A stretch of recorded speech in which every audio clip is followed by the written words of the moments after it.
Snap. Here we go. Is this live? Oh yeah. Nice.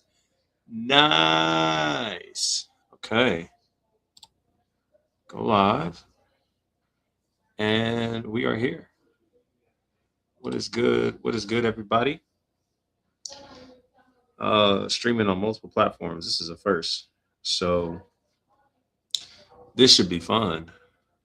First time going live on Instagram too. Um uh, uh, uh, uh. Hey. Uh. Hey. The new iPhone 17 Pro? I don't know. I think it picks up on the mic. I actually can screen share, believe it or not. Have that stuff playing in the background. Yeah. So I'm gonna go. I'm gonna go on Tiki real quick, and we're gonna go live there.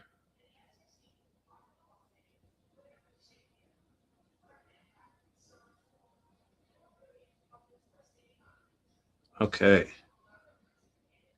I'm just testing all this. I mean, nobody. I'm live on YouTube. I am live on a lot of things right now, so this should be fun. Yeah, this is what happens when you know, try to make everything make sense. What is up? What is happening? Uh, uh, uh, uh. Share screen. What is up? What is happening? Welcome in. Welcome in. I am getting some stuff situated really quickly. Um, I'm gonna add a tab here and share. What is happening? Welcome in. Welcome in. Be sure to drop your life satisfaction rate on a scale of 1 to 10. One being it is a sad time right now, dark, cloudy days to start the new year. 10 feeling you're feeling excited, feeling hopeful, feeling good about where you're headed and how the new year could turn out for you. I'm really excited about what could possibly be going down for the new year, and I'm excited to be sharing the first night of the new year with you. Um, if you're new to my page, my name is Coach Sean. I'm a faith-based relationship coach with the Fraser Group, and this is just a great opportunity for us to connect and really just kind of get live and just a little bit of some interaction and some healthy conversation. So this might be the healthiest live you've stepped into all day. I'm really excited that you're here. You said an 8, golly butterfly. I love it. Why not a 9? And I think this is going to be an awesome time and an awesome conversation for those of you who are night owls like ya boy. So I'm really excited. Again, be sure to drop your life satisfaction rating on a scale of 1 to 10. How you feeling? Uh, and then the second question I want to ask you, for those of you who are in it and live with me, the second question I want to ask you is, what is one area of your relationships you're wanting to do better in to start 2026? Okay, what's an area of your relationships that you are wanting to do better in? Um, Let me know because this could be a phenomenal opportunity to do just that. Okay. What is an area in your relationships that you want to do better in, that you want to move better in? You see this mic in the way? Don't even trip. Your boy is streaming for the first time on multiple platforms. Okay. I am live on TikTok. I am live on YouTube. And I don't want to get flagged. I forget I'm on YouTube. Um, that's kind of tough. I may not even be able to play this like that for real. Um, Live on YouTube, live on TikTok, live on Instagram, and this should be a fun time. A nice little late night Q&A. And so, what's an area of your relationships that you want to do better in 2026? Help me out here. Drop that out in the comment section below, and then I want you to also answer what's one excuse that you've been making that's keeping you from engaging in that change. Uh, this is a great starter point. Again, this is the safest place you'll be in all night. I'm really excited. Um, And one thing about this healthy space you're stepping into, you might see some comments. You might see some people come in here, talk crazy, act crazy. Don't mind them. We move with leading energy around here, not matching energy. And part of leading energy is realizing that there's just some things not worth investing into and investing our energy into, like silly comments. So just let it fly. Let it fly. And we'll be sure to get them, you know, the little shine that they want and on up out of here. All right. As we just continue to engage in some conversation tonight. Um, that I think is going to be really, really helpful and fruitful. Um, so again, three questions, and then if you don't answer any of those questions, ask your own. This is the place to do it. Number one, what is your life satisfaction rate on a scale of 1 to 10? Number two, what is one area of your relationships that you're wanting to make progress in 2026? And then what's one excuse you're making that's keeping you from engaging in it? I really want to make the most out of that. And if you don't answer any of those, ask your own. Your boy is here. I got something I want to start with. I love looking at Reddit conversations, and I want to be able to start with looking at that and just giving some thoughtful perspectives to it, maybe spark some different conversations here and there as you guys get warmed up. All right. It's not a 9 because I don't really know, honestly. I guess I'm just nervous a little. Nervous about what? What you nervous about, Godly? What you nervous about? It sounds like it's a 9. If it's a 9, why not a 10? Yeah, y'all see me putting Aquaphor on. Y'all see it. Yeah, what it is. What it is, cuz. Welcome in, welcome in. Be sure to drop life satisfaction rate. What is one area of relationships you want to grow in 2026? And what is an excuse that you've been giving yourself to keep you from engaging in it? Gosh, I want to pull up some of this stuff on Reddit. And let me tell y'all a little bit of what inspired the Reddit thing. I'm going to close my door real quick. I'm looking for that answer, Godly. Let me know.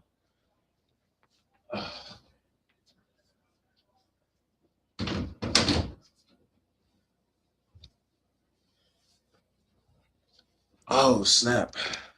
This is so lit. I gotta be honest. This is so lit. This is my first time streaming across us like all platforms I got. So bear with me as I kind of like nerd out and geek out here. Again, welcome in everybody jumping in. If you're on Instagram, I appreciate you a ton. If you're on YouTube, I appreciate you a ton. I definitely don't go live on these website or these social apps often, but I'm going to start doing more of that this year. A lot of my work has been happening live and in living color on TikTok, and we're going to start just transitioning some things. So welcome in. If you're new to my channel, my name is Coach Sean. I'm a faith-based relationship coach. I'm here to just design to help you build healthier, happier, and whole relationships with yourself, with God, and with others. And so it's just going to be a late night kickback session, man. We're just chilling, answering questions, and engaging healthily with one another. So I'm excited. If you hear me, just see me looking at different screens. Obviously, I got TikTok in front of me. What's good? I got YouTube and Instagram in front of me. What's happening? So a lot going on there, but great conversation nonetheless. Let me know. Again, let me know. What are we asking? On the life satisfaction rate, scale of 1 to 10, where you at? And on second question, what is one area of your relationships you want to grow in 2026? And then last question, what is the one thing that is or excuse you're making that's keeping you from engaging in it? Okay. And if you don't answer any of those, ask your own. All right. As I start trying to get some things situated here to get some things going. Appreciate everybody jumping in on TikTok. Appreciate your time. I can't see my YouTube comment section right now, but I am going to look at it through my phone and see what's up. Let me know if y'all can hear the music too. I don't know if you're on. I don't know. I see one person on here, so I don't know if it's from YouTube, Instagram. Let me know if you can hear the music. I'm screen sharing, so I know it's kind of a little chaotic. Shout out to Godly in the building. An excuse for me. Okay, wait, you might have said something earlier. Okay. Yeah, success. Okay. Okay, success. Is that towards, I'm assuming, no music on YouTube? Okay, I appreciate you a ton. I see the comment. Appreciate you a ton. Please tell me how to pronounce your name. Oh my goodness. Mauricio. I hope I said that right. Can I call you M for short? I definitely don't want to impede on that. Be sure to answer one of the 3 questions: life satisfaction rate. What's one area of relationships you want to grow in 2026? And then what's the one excuse that you're making that's keeping you from doing it? Success. Okay. You're nervous a little due to success. Oh, you got a little bit of like, is it like a fear of success that's going on? Mauricio, appreciate you. I want a better relationship with God though. Grow every day. Okay, good. You don't hear music for sure. All right, Mauricio, I appreciate you a ton, man. I appreciate you. Is it ma'am, sir? I don't know. Again, I don't want to just throw stuff out there. Um, I want a better relationship with God. Grow though and grow every day. Um, okay. And I meant you mentioned I don't think you mentioned an excuse. Um, oh, an excuse for me is acting like I don't know what is the next step for me to gain more. Ooh, that's so good. Um, so one of those situations where we know what to do, we kind of know the next steps to take, we just don't take them, and we're hoping that things change. What do you need to do next? What's your next step? What's your next move? Drop that in the comment section below. Happy New Year, Christopher. I appreciate you a ton for stopping by. Welcome in. What do you think one should value more, your wife, or your children, future children? Abdullah, great question. I think this is a simple answer on this end, man. I think the order of family unit goes marriage and then children, and then anybody outside of the immediate family in the home that you're creating.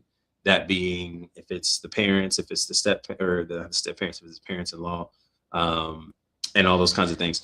The children are typically only as healthy as the parents in the home, right? And this can go in a variety of different directions. I just saw a notification come across my phone, so I don't know what that was. Hopefully, we're good. But yeah, I think the order of the home matters, and I also believe that the children are only as healthy as the or as the marriage. And so if we are wanting to give the children, if I'm wanting to give my future children the best space possible, I want to be as healthy as possible. And I also want to engage in as healthy of a marriage as possible. Doesn't mean it's perfect, doesn't mean it's flawless, doesn't mean there isn't issues, doesn't mean there isn't disagreements, doesn't mean there isn't moments where things are struggling.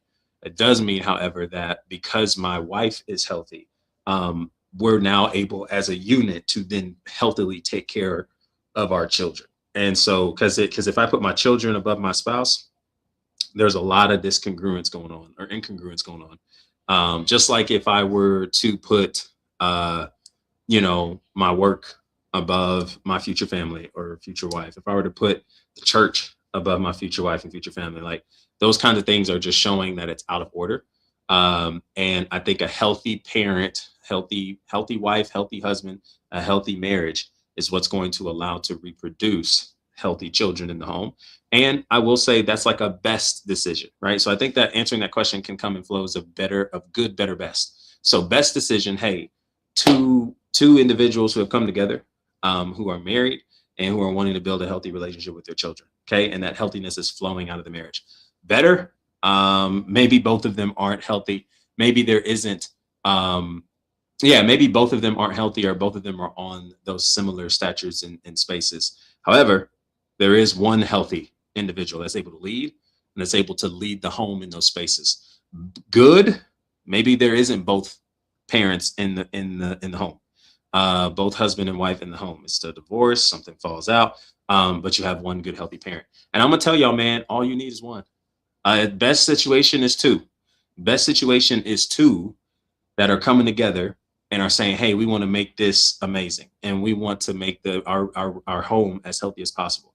But there are a lot of good situations where maybe you don't have two parent households, a unity in the marriage, and yet because you have one healthy parent, the children gonna be okay, even as they see the other parent that isn't as healthy, but they're learning from the healthier individual, right? I think that in and of itself places a lot of emphasis on the structure and how it can flow. And so I hope that answers your question, Abdullah. I really do believe a healthy marriage is what's going to be able to reproduce into the children a healthy family. Shout out to Dr. Elijah in the building. What's up? Welcome in. This is going to be a fun time. Spending some nighttime with you guys and answering all your questions relationally related. Listen, I actually am live also because for everybody in attendance right now, your boy has a get one session, okay, and 2 free.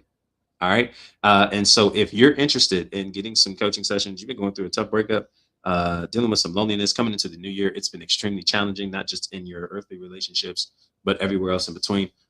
Listen, this is an opportunity for you to get into the groove of investing into your healing. So be sure to head over one to my, well, I guess it's not uploaded on my page, so I'm going to actually be able to send this out. But be sure to head over to my story. If you click my Insta or my TikTok story and Instagram story for that matter, you're going to be able to see a recent story post I have that includes my Calendly link. You guys want to hurry because midnight is approaching. You got about an hour and almost 15 minutes to get your session, because if you get your session now, you're going to get 2 free along with it. Okay, 3 for the price of 1. All right. And that ends at midnight. And so you want to make sure you head over there and make the most of that to start off your 2026 in the best way possible. All right. I'm excited to work with you and get you on the calendar. Kate, shout out Kate in the building. I feel so distant from God. Like I feel Jesus isn't real. And that's scary. What's brought that on, Kate? Where does that come from? Out of curiosity. What kind of started that for you? I'm glad that you dropped in. Abdullah, I'm Muslim. I'm researching Christianity more and more. And to be honest, pretty cool. Is it okay to ask some stuff? Man, go for it. Go for it, man. You're actually talking to somebody who graduated with a degree in religion. So I love these conversations. I've had a plethora of them. I'm not going to act like I'm going to answer every question perfectly, but sure, go for it, man. Ask away. And I'll do my best to give you some thoughts to consider. Godly, I do know I need to push myself on better discipline. What do you need to be more disciplined on? Talk to me. What are you needing to be disciplined on? What is the biggest thing you're looking at right now? Let me ask it this way. What is the biggest thing that you're looking at right now that you're saying that I know that if I do not grow in my discipline in this area, that I'm going to suffer more? What does that look like? What does that look like? Kate, breakup, anxiety, feeling like I don't know who I am, especially question whether I should have. Oh, okay. Like if you should have engaged in the relationship, if you should. Okay, okay. She's okay. Let me be patient. You type it. My fault. Been intimate. Okay, partner before marriage. Maybe it would have relieved stress. Man, I hear your heart, Kate. I really do. Going through these breakups are really challenging and tough in and of themselves. And so you're saying that, and I just want to be sure I'm understanding where you're coming from. You're saying the breakup and the anxieties that maybe have came from it are more of what's causing you to feel like you're distant from God. Who is Jesus? Is he real? Is he even here? If he's real, why would this even happen? Is that kind of more of what's coming around in your mind, or is there more to it? Fill me in on that, because I definitely want to be intentional here. It's so crazy.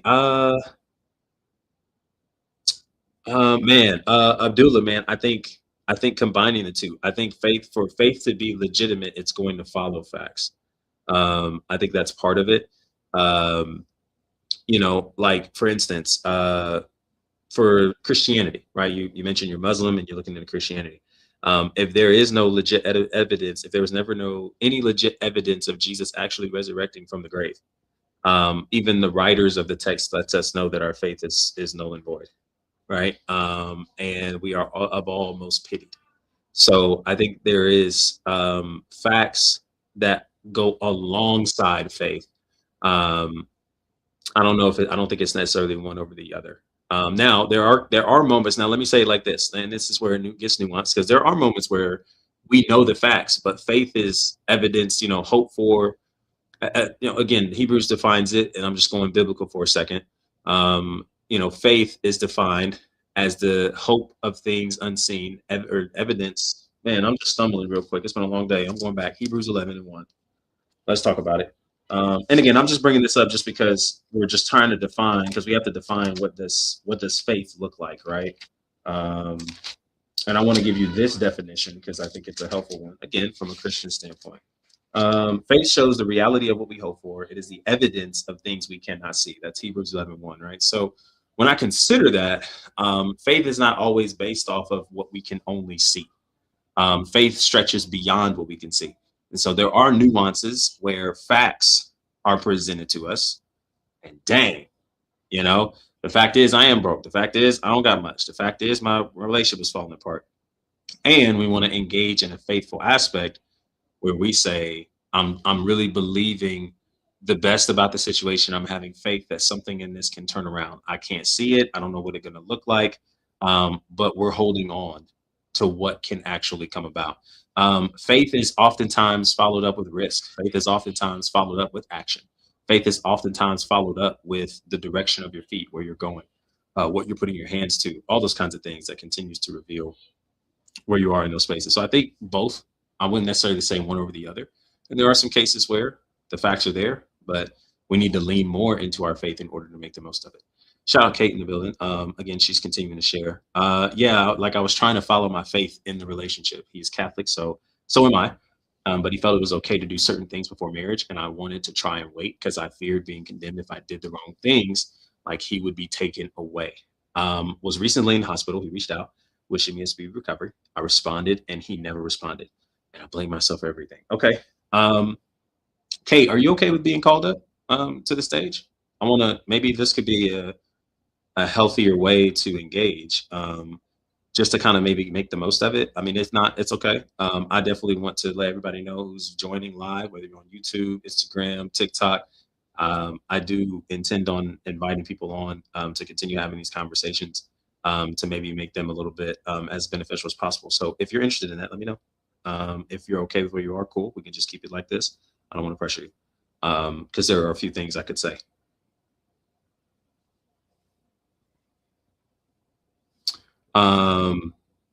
One of the things that I ponder on is, what did the people before Jesus worship? Oh, well, I mean, but we see that in the biblical text, but we also see that in the historicity of all life. Before Jesus entered into his earthly ministry, I mean, there was a lot of polygamous worship. There was a lot of um, oh my goodness, I'm like stumbling on my words here. Polytheism. Okay. So polytheism was a pretty heavy thing. Um, and there were plenty of religions that carried different and many gods. Um, even in the cultural times, I mean, even in biblical times, before Jesus entered into his earthly ministry, pharaohs were seen as gods. Okay. You had gods who were shaped in the form of constellations and all those other kinds of things. And so there was a lot of things that people worshiped and maybe gave credit to as God. Um, and so, yeah, there's a lot of that in there. Kate, are you still around? Let me know. Um, I did send an invite. I don't know if Kate's around. Oh, she is. Maybe she is. Um, yeah, kings, pharaoh, the moon, all those kinds of things. Yeah, for sure. All of that was present. All of that was present. And so, again, you also got to think about it too, right? Of course, we're not even having to argue about the existence of God in this said conversation. Um, but there was always a sense, I would say, for across humanity, there has been a sense of divinity. Um, it's just a matter of who, and that's maybe more so of where the conversation can go. I want to go ahead and answer Kate's stuff. I don't want to necessarily dismiss that. I did invite her. I don't know if she's interested in joining up. Um, and that's completely okay. Um, so I want to say something to everybody in here, especially those who are going through really tough breakups. Listen, as challenging and as hurtful and as weighty as the pain can be, let me pause my music really quickly. Y'all can't hear it anyway. Um, even though the pain and disruptions and disconnections are as challenging as they are, I really want y'all to hear this. Um, the level of pain does not indicate God's closeness or distance. Um, Pain is not something that is used as a measurement to determine where God is. Um, God has always promised to be with us. He's never leave us nor forsake us. That is a promise that we can hold on to even in the roughest, excruciating moments in our lives, like relationships that are falling apart, people that are choosing to walk away, relationships that are no longer in existence. Um, I think what it could be really what could really be happening here. And I just want to go back and read some of these earlier comments from Kate. You know, I feel so distant from God and maybe questioning the reality of who God is. Um, I think anytime that we get into the place of wondering if God is real based off of external situations, it really helps us challenge what is it that we were really using or clinging to. Um, that yo is Kate. Okay. I'm not sure how legit that is, but I'm just gonna go on because some of that stuff can be very legit. Um, there is a there is a real struggle, and I think sometimes that really exposes where we really had our faith. Where was our faith truly at in the first place? Was it only contingent on us having this relationship and this relationship going the way that we wanted it to, this relationship panning out to be what we wanted it to be? And these are some hard truths that can be hard to accept early on because the pain is so fresh. But I do think there is something to be said, um, when I'm worried about my relationship with God due to my breakup. Okay, cool. I'll move with it. I got you. So I think it's something to be said, um, when we are clinging to external situations and we are using that as a means to continue building on our faith in God. Hey, I'm believing in God and I'm rocking with God as long as this relationship is in good standing. And the moment some things start collapsing and falling, we really start to see where do we really lie. And that's not to say that we maybe never really believed Jesus was real before, or we never really had the strong faith before. But I do think um, in moments of loss, we experience a lot of reality of where we really feel we fall into place with God. And so I think that's the first thing that's really important to consider. And a lot of times too, we aren't as prepared for suffering. We aren't as prepared with going through loss and going through difficulty. We hear a lot of messages about how things are going to look up. God is right around the corner. This is your new season. Blessings on blessings on blessings. And a lot of times what that does is that hinders us from really actually experiencing growth in challenging situations and seasons and knowing how to transition healthily, even in uncomfortable moments. And that's not to say that those kind of messages don't have its timing. I think there's a time and season for anything and everything. However, um, to only consume that kind of stuff, that really can play a role in where we feel we fall in line with God in the midst of hurt and pain. So I want to come back to the centerpiece, though, on our conversation and what you mentioned in regards to breakups, anxiety, and all those kinds of things. Um, Someone who is unwilling to abide by the standards you have set that come with being with you, and therefore, because they're not willing to keep up with that, they choose to leave you. Let them walk. I'm gonna just say it like that. Anybody who looks at you, wants you, but doesn't want what comes with you, let them walk. Now, what comes with you, that's something that we can all look to adjust. We can all look to engage in different processes to change, whether it's for the better or for the worse.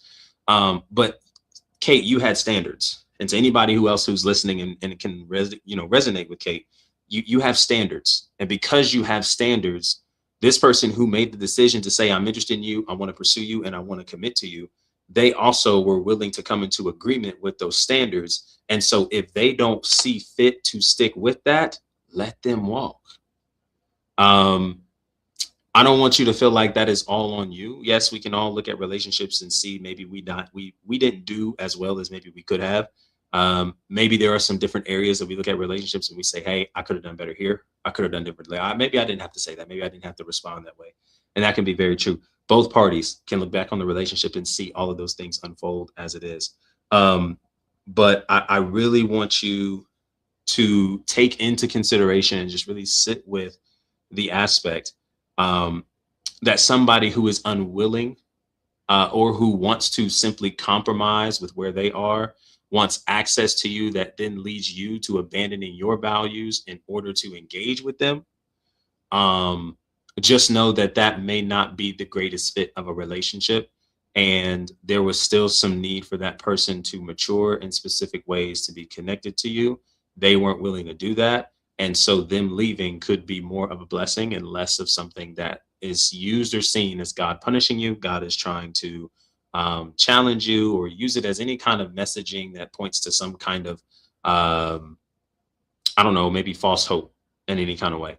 I really, really, really think it's important to consider with breakups, and some of the anxieties and feelings that come with it. Um, it's important to grieve it. It's important to process it. It's important to be present with those emotions as they come.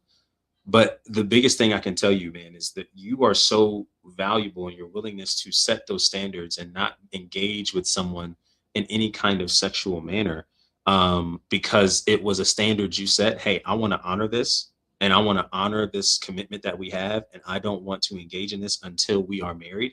For this person to look at that and then maybe perhaps as a result leave, that is more of their reservation, not something that is a reflection of what is incomplete or wrong with you. And oftentimes, when it comes to rejection, we really believe that the person who's rejecting us is not only seeing us so clearly, but that their decision of us is oftentimes finalized. And it's not, because not everybody is making those decisions from a place of clarity. Oftentimes, people are making those decisions from any other place. And so we cannot just automatically assume people that are rejecting us are seeing us so clearly. I use this analogy all the time. I was live a few days ago and I used it then. But, we don't look at a toddler who holds car keys in their hand and as they toss the car keys, right? We don't look at the keys and question the value or worth of the keys based on this toddler looking at them, holding them, drooling on them, so on and so forth. Um, we don't look at the keys and go, wow, what a shame. What a shame. What's up, Kate? I get you. I get you. I hope this is how. Have you heard anything that I've shared so far? Do I need to kind of replay any of it? Let me know. Um, so, like, we don't look at the car keys and then, or look at the keys in general, and then, okay, nice. Okay, so I'll invite you in a second. So, what we can't do is look at these keys and then go, yo, like this key has no value because the toddler threw it away. No, we recognize that even though the toddler threw the keys, we don't have to mislabel the keys as invaluable because the toddler doesn't even have the capacity to conceptualize what they were holding. And I think sometimes that's a lot that what happens in relationships. Man, there's a lot of people who are walking away from blessings, a lot of people who are walking away from people that actually would benefit their lives, all because of immediate gratification, all because of their unwillingness to simply come into agreement and in alignment with who they are, and then what is required of them in a relationship to make it work. And so, I think this really just speaks to the idea that rejection is either about preference or preparation. They either prefer something different to you, or they're prepared, or they're not prepared for you. But either way, it's not really about you. And I think that's something that we can really hold on to in moments like this, not to villainize the other person, and most certainly not to cope with the feelings. I think it's very fair to sit with them. At the same time, we want to be sure that we're able to move forward healthily, without buying into the beliefs that because of them leaving, something is automatically inherently wrong with you or God is nowhere. And I hope that made sense. And it sounds like we could talk a little bit more about it. Um, I want to invite you up. Welcome in. Kate.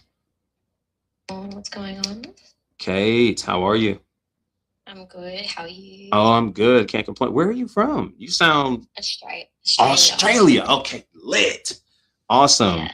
So dope to have you a part of it. I know I answered and said a lot before you jumped on, Yeah, but sorry, I was trying to go on a different account to see if I could go live. So I'm like, oh my god, I don't want someone to come in and listen to my I don't care if randoms do, but friends and family. Okay, no, I understand that. Even him, that would be a bit random. I understand that. Yeah.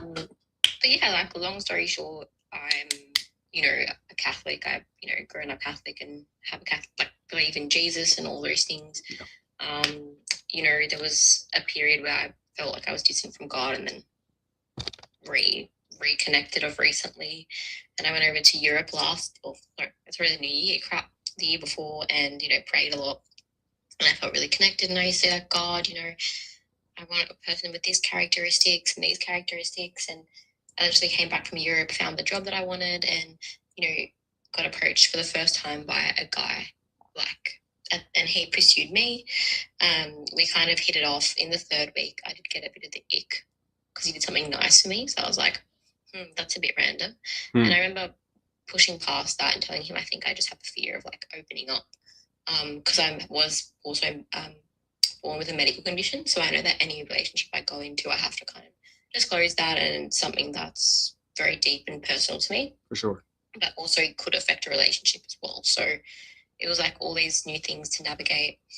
I had some discussions also around, intimacy as well, making sure we're on the same page with that, which seemed to differ a little bit. Mhm. And I think for me, it's like a complex topic, not just from the faith, but from a medical point as well. Sure. So it's so funny because that day I was prepared to walk away. And then I asked for a sign from God, and a shooting star literally went past. So I thought, oh, maybe that's like a sign. Anyway, he asked me to be his girlfriend, and from that point, everything went well. However, towards around July, the more time you spend with somebody, obviously there's those feelings there, and I could just sense from his end, he was saying he's okay with it, but I didn't feel completely sure that was the thing. So we started having like a lot of conversations about it, and he would say he's okay, but there would be like other points where he would make, I don't know, like little subtle jokes here, like, oh, when we're married we can do this, and we were like, and it just made me feel like, yeah, it was a challenge. And I don't know if that subconsciously played on my mind, and so it came up to about September, and I had a lot of doctor's appointments and things going on, and I was talking to my doctors and things, and going to speak to a lot of priests as well to try and almost find like a loophole, like, yeah, that's okay that you can do those things. And it's so hard, I suppose, in this day and age as well, when you are in a committed relationship with somebody, even just as a partner, like boyfriend and girlfriend, it's almost like it's hard because back in Jesus' time, or I don't know, maybe our parents' era, I feel like marriage happened a lot faster. Sure. So it was kind of like navigating what to do. And I think a lot of the, I don't know, maybe it's also my relationship with God is very fear-based, right? Like, if you did this, your partner will be taken away because that's not the right thing to do. So I feel like I have a very complex view, especially with my faith and that topic.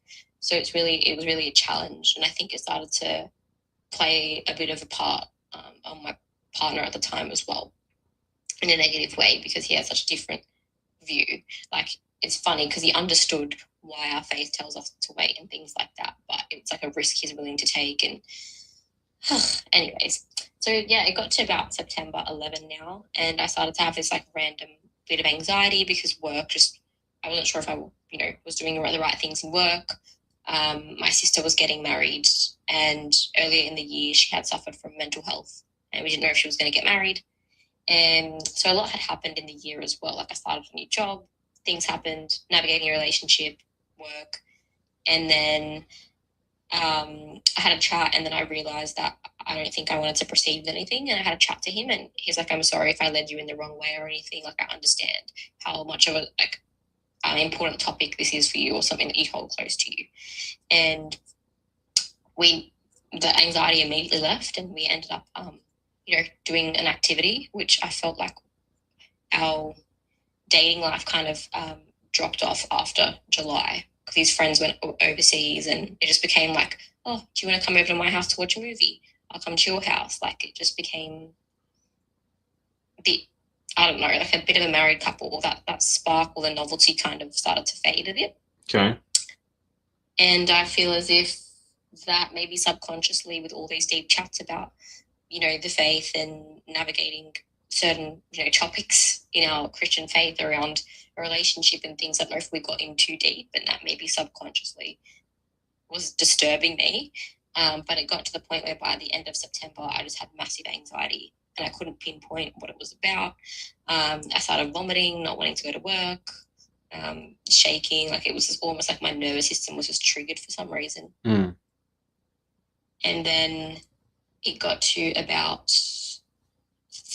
2 weeks of that, and then I started fixating on my relationship, thinking, is this the right relationship for me? What's going on? I was getting the ick, like, is my partner attractive? Is he not? But then I was literally like attracted to him 2 days ago, so like, what's the problem? So I started to get really in my head about it all.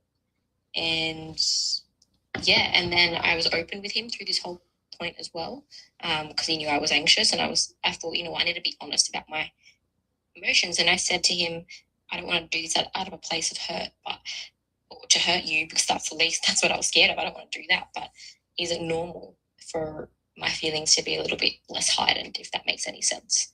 And it's his first relationship as well, so I can understand that may have triggered his own fears. But then, yeah, like I just started having this unknown anxiety, and it was my sister's wedding, and I had to pull through for that as well.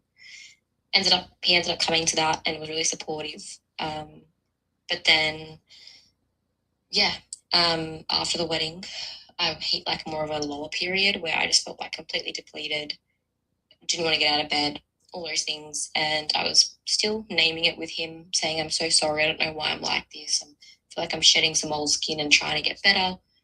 And he was kind of saying, I don't really understand you. Like, I was with you at your sister's wedding, being so affectionate, being all lovely. Like, I don't know how to like make you happy. And by the end of that week, I invited him to multiple family things like dinners with my brother-in-law, dropped him food at his house with his mum, had a chat. Like, I was trying my very best to show him that I feel like it was something deeper with me going on, not just about us. And Friday, he invited me out with his sister. And it's so funny because on the Thursday, I went to church and I prayed and I was like, God, if this is for me and it's on your will, let me know. And if it's not, make me know. And yeah, Saturday came along. We went for a walk together and I was trying to tell him, like, look, I'm really struggling with my whole identity. Like, I don't know what I want to do with my life, where I want to go and work. Like, I just feel so lost. And, you know, it's not about you. I know I love you, but I'm just asking you, like, to just be patient with me. Like, I want to get better. I feel like I maybe have anxious attachment or some attachment system that's not right, and that's why I freak out. But I'm very self-aware of this. Maybe we should take a break, like not to break up, but so that I can think a bit clearly. And he's like, I don't believe in that. And he's like, you're overthinking everything. You're saying you have your medical condition and this attachment style and this, but I think you're just really overthinking everything. And I said, I only overthink because I care. And then ended up breaking up with me after church on the Sunday. Mm.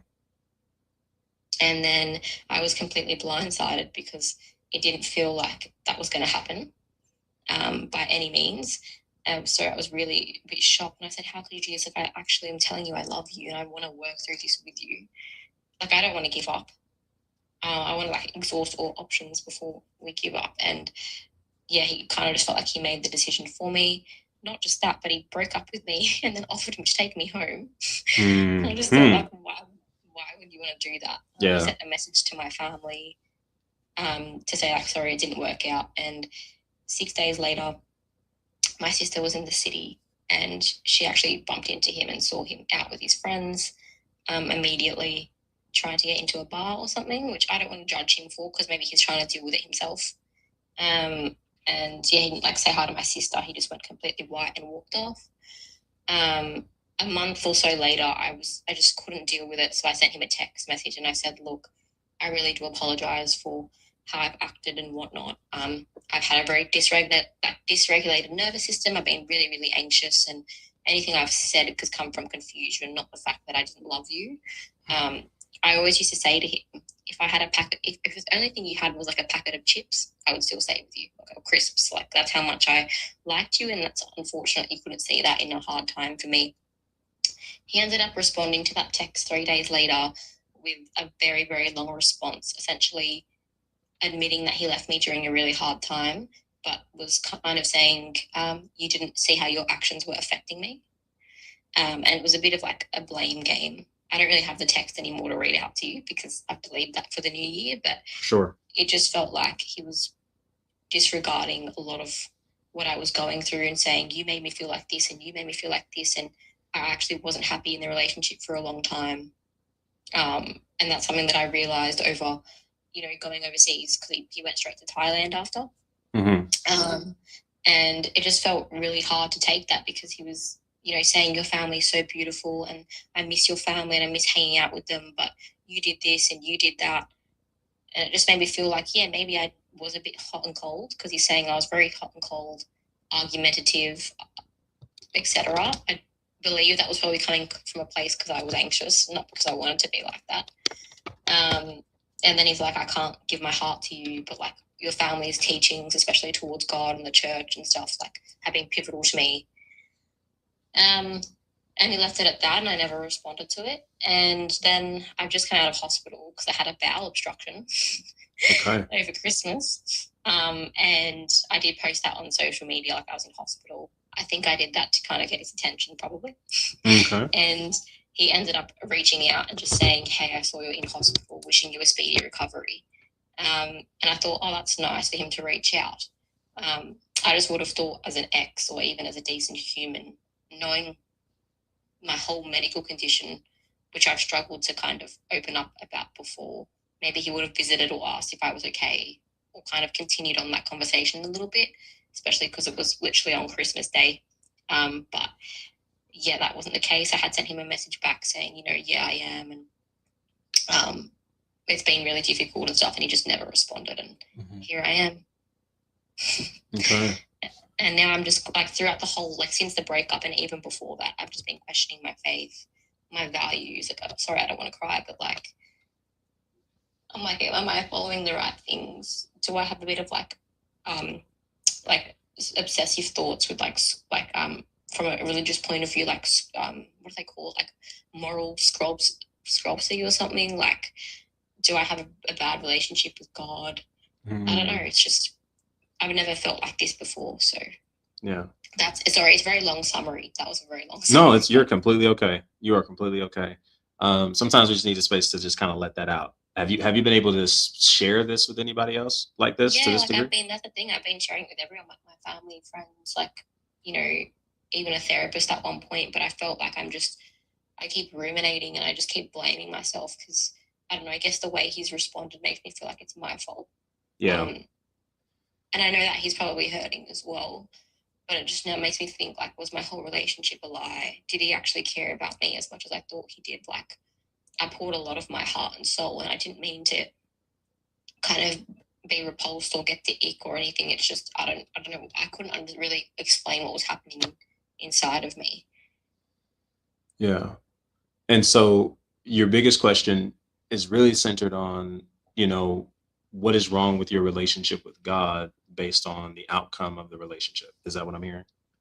Yeah, like from your point, did it sound like the type of relationship for me, or like could you kind of maybe from the brief summary kind of see maybe what caused that breakdown? And then yeah, like I don't know, I just think because in today's a day and age, I know I've got a lot of friends, not personal friends, but when I go to church and stuff, you see, I don't know, certain couples that are engaged and they claim to be Christians and they go on holidays with their partners and they're obviously, with all due respect, probably not reading the Bible, and they seem to go and then they get engaged and they get married and everything works out for them, and then you think, is that the right way? Like, how come it works for everybody else? Okay. Now we're getting to it. Because this is about and I just want to be direct with it. Okay, not tonight, not even to like just blow it up in any kind of proportions. But is this mainly about like, hey, is staying a virgin till marriage, like, is that really the best route? Because I see people engaging in other things and it works out for them. I guess because I feel like for me, like it's like I said, I think it's a bit of a distorted view because I also have like a medical history in that regard as well. Yeah. So on the one hand, it's a very deep and like thing for me, and then from a faith point as well, it's also quite like I want to do the right thing essentially because I have this thing where if I don't do the right thing, something will be taken away from me. I know that's probably not the greatest relationship to have and the view to have, but I think it's because we all fall short or fell short in some aspects of life, and then you think you just want to keep doing the right thing, but then I just don't know what the right thing to do is, and I guess it's hard because I'm 24, you grow up, and I feel like I've just started experiencing adulthood with work and relationships and stuff, so I've had to like now think about things and concepts which I probably didn't have to before. Yeah, I love the honesty. I'm going to let you in on something that others on here may not know, or at least now be new to. Who you're talking to. I am 25 years old, turning 26 at the in a couple months here. Okay. I'm a virgin, proud of it. Yeah. Okay. And so I kind of know what you're talking about when it's like, fam. So, and then couple that with how you've described as your medical condition, a lot of that can be challenging to kind of wrap your head around what is the best direction to take. So, I'm going to say this, and this is going to cause us to kind of think a little bit, because you're going, you'll typically hear in circle space, in Christian spaces, which I don't disagree with, right? Hey, sex is for marriage. That's in the context of that, and you want to be able, and you're going to be able to maximize said activity that's going to keep you from engaging in various different other struggles and tensions and dysfunctions. If you were to engage with this outside of marriage, it's best to engage it in marriage. I'm not even mad at that. But let me ask you a question, Kate. Yeah. Because you mentioned knowing of people that have, yeah, they're going with each other to Christmas, dinners, outings, all that kind of stuff. They're not reading the Bible. So Yeah. what are Like, they like, doing? I don't know. There's like people within my, they go, because I'm of like Lebanese heritage as well. So like, those more ethnic, Yeah. So like they go, on like holidays with it. And look, I could be wrong, right? I could be completely judging and misjudging, but they go and they go on like a holiday, and then they'll have like a nice proposal overseas, and you're like, oh, okay, like sick. Yeah. That's works for them, like, and then it makes you question whether if that worked out for you. Yeah. Yeah. Have you ever, so you've seen and experienced, or at least thought of other people doing this. Do you personally know people who have maybe gone about it differently than you have and it worked out for them? Yeah. When they experienced it and when they engaged in the sexual connections and activities and all that kind of stuff, and that was prior to marriage, did they die on the spot? No. Were they tossed into a forever burning pit when it happened? No, they were still living, still breathing, and they were even able to cultivate a healthy relationship with that partner, and it was long lasting, correct? Correct. So based off of what we're seeing in our experiences, this is kind of where a lot of times even, the church can be guilty of this. It's meant well. Hey, don't have sex, don't do this, don't do this. And not only has the church failed to kind of help other people who are engaging in these nuances to maybe regulate those feelings and emotions and those highs and all those kinds of things, but also kind of give a blueprint on how to date well and how to navigate them when those situations come up, because they do. You're human. Yeah. You're human. Your body works. That's something that we should celebrate. That's something that we should be like, oh, dope. And it's just about how we operate in it, how we manage it moving forward. Because we have recollection of people engaging in these things, and what we're assuming is going to happen to us hasn't happened to others. Well, I do think it's safe to say that maybe how we've came to this agreement of this belief can be challenged. Yeah. Because what you're describing is coming more from a fear-based aspect. Yeah. If I do this, then God is going to not give me my spouse, not give me marriage, not give me a family. I'm not going to be able to experience the things that I want to be and the things that I want to do. And I just don't see between Genesis and Revelation God acting in such a manner. Yeah. Does he have conditional promises? Absolutely. And they are presented throughout the text 1000%.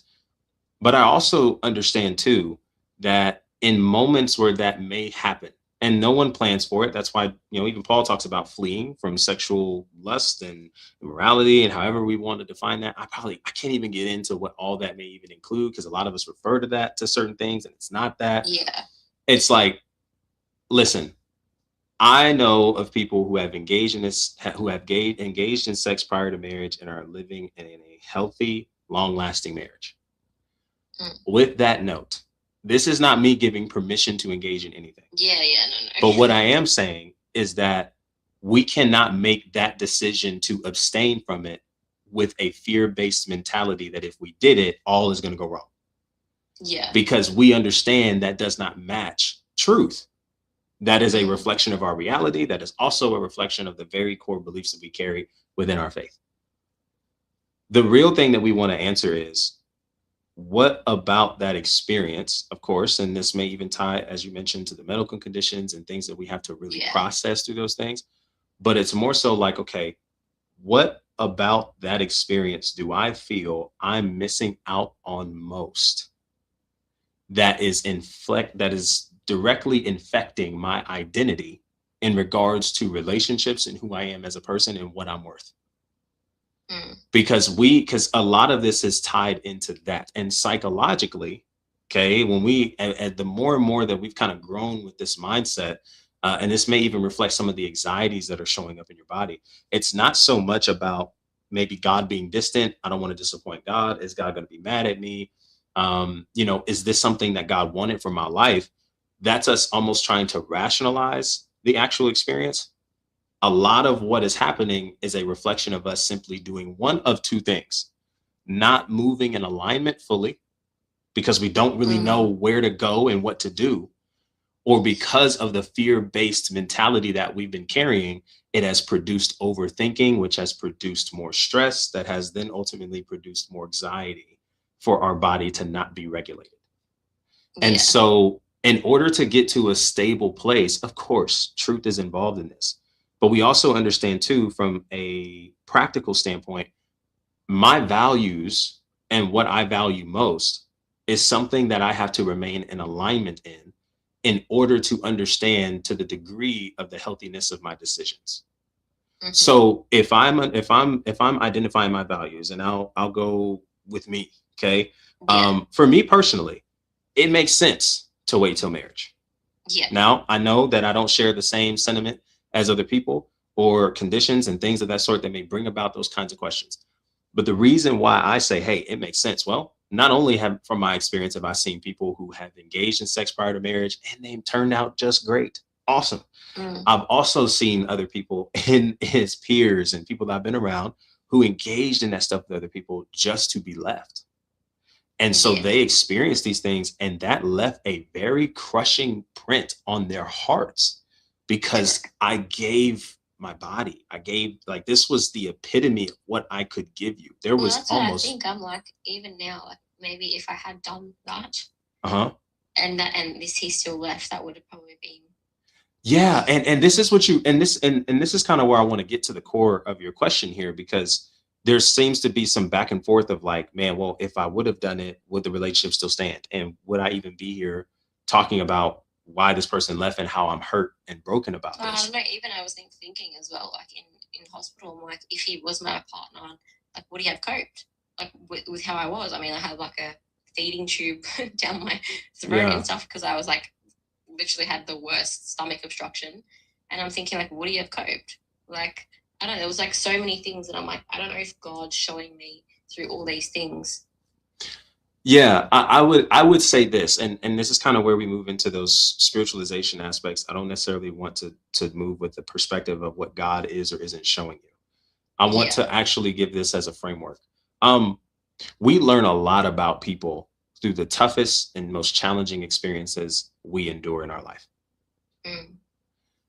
Even scripture lets us know in Proverbs 17:17, and I'm going to read this for a second because I think it's very applicable here. Proverbs 17:17 says this: a friend is always loyal, and a brother is born to help in time of need. Another version will read that a friend is around at all times, and a brother is born for adversity. This speaks to the aspect that you really don't know what you have in people until you experience them in some of your lowest moments in life. And your struggles and moments of adversities and moments of sufferings, you're really going to see where people are and where people stand in your life. So this is why we should be slow to be telling people, giving people labels and titles in our lives when we have not even seen them in specific seasons to see how they'll even show up. Yeah. And what this person has expressed to you, no matter how much you loved them, cared for them, and wanted this to work, when we understand that readiness and willingness is a formula that makes relationships flow in the way that they're designed to, we learned a lot about what this person is and isn't willing to do. We learned a lot about what this person is and isn't willing to commit to. Because I am a believer, Kate, that because you are God's daughter, he actually, in reference of wanting and you wanting marriage and having the opportunity to experience that, I would want to, I do choose to believe because it's backed up biblically, that God desires someone in your life that is going to actually stick with you, support you, and love you in your highest of highs and lowest of lows. I don't know. I just feel bad because I was like, oh, like the loss of spark and all those things, and I feel like that maybe triggered him, or like I was just trying to make sense of. Yeah, and this is part of some of the anxiousness because we're trying to find a why to this. We don't need to find an answer to this to figure out what's going on to eventually get some rest. Finding the answer is not part of the solution. What's part of the solution oftentimes is recognizing this person left or did not or no longer wanted this on their own volition, not because of who Kate was not. We play this game of going back and forth in our minds. If I were this and if I had done this, then the relationship would have been different. But in reality, when you are who you're supposed to be in your most authentic self, where you are, that's not to say that you're supposed to be perfect. You're supposed to handle everything as crisp, clear, and as strong, that you're supposed to know exactly where you're going at all times and all those kinds of things. We're not, you're 24 years old. I don't know a 24-year-old, 25-year-old, 26-year-old, 20. I don't know anyone who literally has all of their life mapped out and knows exactly where they're going. Yeah. I don't know them. I have yet to meet them. In fact, all of us in some way, shape, or form are in the same boat when it comes to just figuring this out.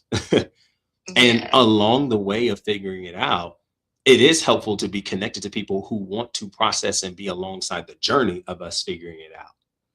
At the same time, when we are remaining in our values and remaining in our authentic selves, when people look at that and say they can't get with it for whatever reason, it's not our job to find out and it's not our job to fix it. What we do have an opportunity to do in all transparency and love is move with an open hand and allow others to walk out as smooth as they walked in. And it doesn't mean that it won't hurt. It just means that, hey, as much as I wanted this, I'm unwilling to compromise on what I care for and what I say I value to make you fit in my life. Because then I'm stepping out of lanes of authenticity to make this work. Yeah, because I felt like I was trying to get myself to be comfortable with a few things. And that he wanted, but you didn't? Well, I don't know. I'm not God. Like, who's to say, years down the track, I feel I change my perception, but at that specific moment in time, I didn't feel like I was ready for any of that. Mm-hmm. Yeah. But it's just hard because now I feel like I feel like subconsciously, because I was so stressed about that, that's probably what maybe started the anxiety and the loss of that feeling, and because I was just so, overthinking, and then it just led to this fizzle out, and that's what's hard. It's like I wish you had given me a bit more time to just calm down. Mm-hmm. And all understood, okay, yeah, it's hurtful that, she's going through this time. Let me just guide her through it, or yeah.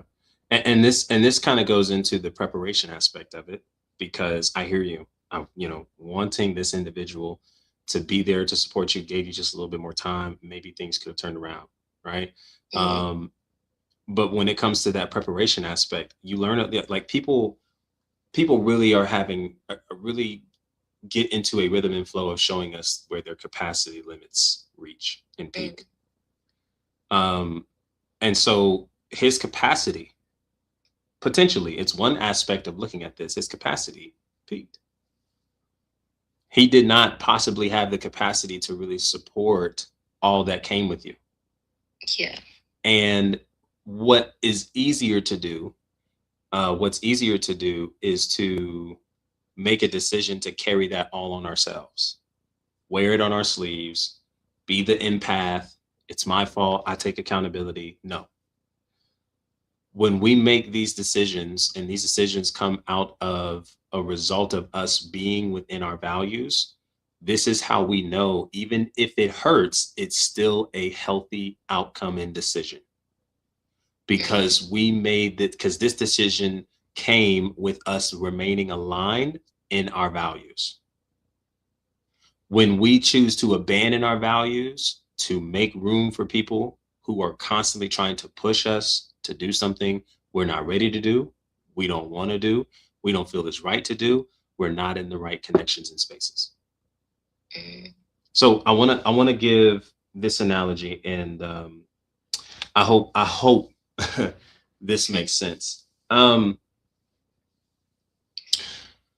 You know, Black Friday recently passed, not too long ago. Black Friday and Cyber Monday deals are very interesting because almost everything goes on sale, right? Yes. It's supposed to be at an awesome time of the year to get as many presents as you can, discounted, so everybody can have a phenomenal holiday. Um, do you want to know one company that I have never seen as long as I've known of Black Friday and Cyber Money to be in existence, Cyber Monday to be in existence? You want to know one company I've never seen put anything on sale? No. Lamborghinis. Oh yeah, like high-end products, right? That's crazy, ain't it? Like out of all things to Yeah. put on discount, I mean, I think that's a fair Yeah, or one. even like you know, like what do they call them? Yeah, like they don't go on sale. They don't do like major advertisements Yeah, would have been dope. But if you were had to take a crack at why they aren't on sale, what would you say? because they're too premium. They're too premium. I like that. Because anything that is too premium is something that shouldn't just be handled by anybody. Hmm. And anything that is too premium not only shouldn't just be handled by anybody, but should also be treated with care because the individual that is coming to this premium product has an awareness of the cost to this premium product. Yes. And because you have an awareness to the cost of this premium product, you also understand the weight and responsibility it takes to care for it. And you purchasing it says, I'm up for the job. Hmm. It's amazing how we can get this in light of looking at that in a Lamborghini parking lot, but we do not see that in our relationships. I know. Oh, that's gonna make me cry. I know. And and that's the thing, uh-huh. because like I think that's the whole complexity of it as well, right? It's not just the fear-based thing that I have. It's also the fact that yeah, I might choose my next relationship to have dated someone and maybe needing to be married and be like, okay, maybe I am comfortable with that. But I think a lot of it comes from that fact is like it's more the security as well. Like I need to know that this person is gonna actually be there forever, looking after me, happy, whatever. And how we know that, how we can gauge that. Now here's the God honest truth. In every relationship that we walk into, we're all taking risks. I think a lot of times we want to experience a love that requires no risks, but in order to experience the most authentic love, risk is required. 100%. I cannot escape that fact. This person could walk away tomorrow, and there's nothing I could do about it if they were just like, I've made up my mind, it is what it is. That is marriage. And that is a challenging thing, even when married, right? That is a challenging thing. But here's how we can feel more safe about the decision we're making to the person we're committing. When we're looking at their fruit and alignment within our lives, and we're actually experiencing this person through the seasons of life and saying that I see this person as someone who is committing to this relationship as much as I'm committing to them. Mhm. There is an equality of effort being given where there's willingness and readiness. There is an emotional stirring that occurred because I saw you, you saw me, we liked what we saw, and we was moving. And then there was the willingness to nurture that which was stirred. And all of the willingness came from me wanting to build in myself individually, wanting to continue to grow into the best person I can be, while simultaneously seeing you on the other side being able to build and become all you're wanting to be one day at a time. And we're coming together in converging lanes to make that happen as a unit. And when that's moving forward, as we're committing to one another and choosing each other daily, the idea of needing security, this is kind of where anxiousness comes into play, because anxiousness is honestly in a lot of ways just us clinging to the known. Yeah, because that's right. if I don't like uncertainty. I love that you said that. I don't like uncertainty, right? I don't like uncertainty. I hate it. And that's the thing as well, because I look at myself now and I'm like, were we just two hurt people or unhealed or struggling people that found each other?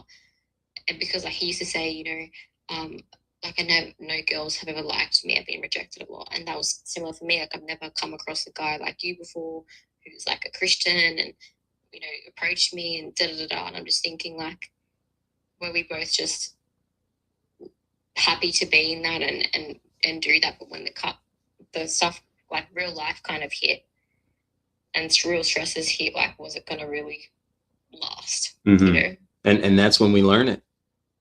That's when we learn it. And sometimes it's unsettling truths because it's not something we would prefer, and it's not our desire. It's not the desired it's so outcome. hard as well because I'm like with everyone I speak to, I'm like, how do you know? Do you know what I mean? Like, is it a feeling? Like, is it a choice? Like, I know it's a choice. Of course, you have to end up committing to that person, but does the spark ever really go? Like these are questions that I'm like, why do I not know? I love that you're saying that. I tell people all the time, I don't, as you mentioned, like, how do you know? And a lot of people might say, well, you know what you know. Well, thanks. That helps. I would tell you from an applicable standpoint, I know that somebody that I'm connecting with makes the most sense for me and is somebody I'm willing to commit to because there's alignment, because I don't have to abandon my values in order to connect with them. My lane of authenticity is remaining there. There's stability, predictability, and stability in the midst of it all. Okay. Yeah. But I also know it's I'll say it like this. A lot of times you don't know it is a decision, as like cliche as it is. That is a very true statement. Somebody choosing you is one of the greatest privileges that I think marriage in and of itself exemplifies. That out of all of these options I could possibly have, I choose you. Yeah. And choosing each other daily through the highs, lows, and everything in between is what actually breathes life into the connection and into long-term covenant. When I'm choosing you and I'm making you my decision, I'm also saying I'm forsaking all others in the process. Yeah. And so a lot of times it's not that I knew, it's just like, yo, I ultimately looked at this person. I saw their life. I saw the fruit in their life. I saw the consistencies. I saw them in struggle. I saw them in down seasons. I saw them when things weren't well. I saw them when things were going great. I paid attention to all of that, continued to weigh it into my values, being present in the relationship. And I saw myself doing it for the few years that we were dating together. I was like, yeah, I'm good with doing this for the rest of my life.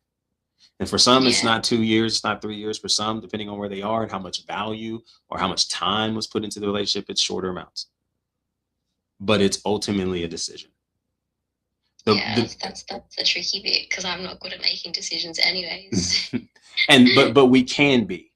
Yeah. And this is how we can, by getting to a place of security, not waiting for somebody else to present that security to us. Yeah. And really living in that. Here's the biggest thing I want to say to this, because it sounds like you could benefit from a session. Yeah. I'm gonna be so honest. And I don't say that to like just pitch or just sell. I'm not interested in any of that. No. Yeah. Like at the end of the day, when this is over, you putting your phone down, going to sleep, waking up the next day, like ruminating on this stuff is real, but also having a place to process this and rewiring some beliefs, because what we really need to do is get into alignment with values that aren't based off fear. Yeah. Like there's a lot of fear that's influencing the decisions you're making, that if we were able to course correct that, there would be less anxiousness that would be present. Sure. Because anxiousness oftentimes is a product of fear that is also a product of us clinging to the past, bringing that into the present and trying to hurry to the future that is non-existent. And so to process these things, not just psychologically, but also emotionally and spiritually, getting to a grounded place makes a massive difference, not just in where you are to heal through the breakup, but to also get to the place of being okay with it where it is, letting go, and being available for the love you're really after. And so, what I want to maybe end some of this on is really just reassuring to you, Kate, that you are enough for the right person.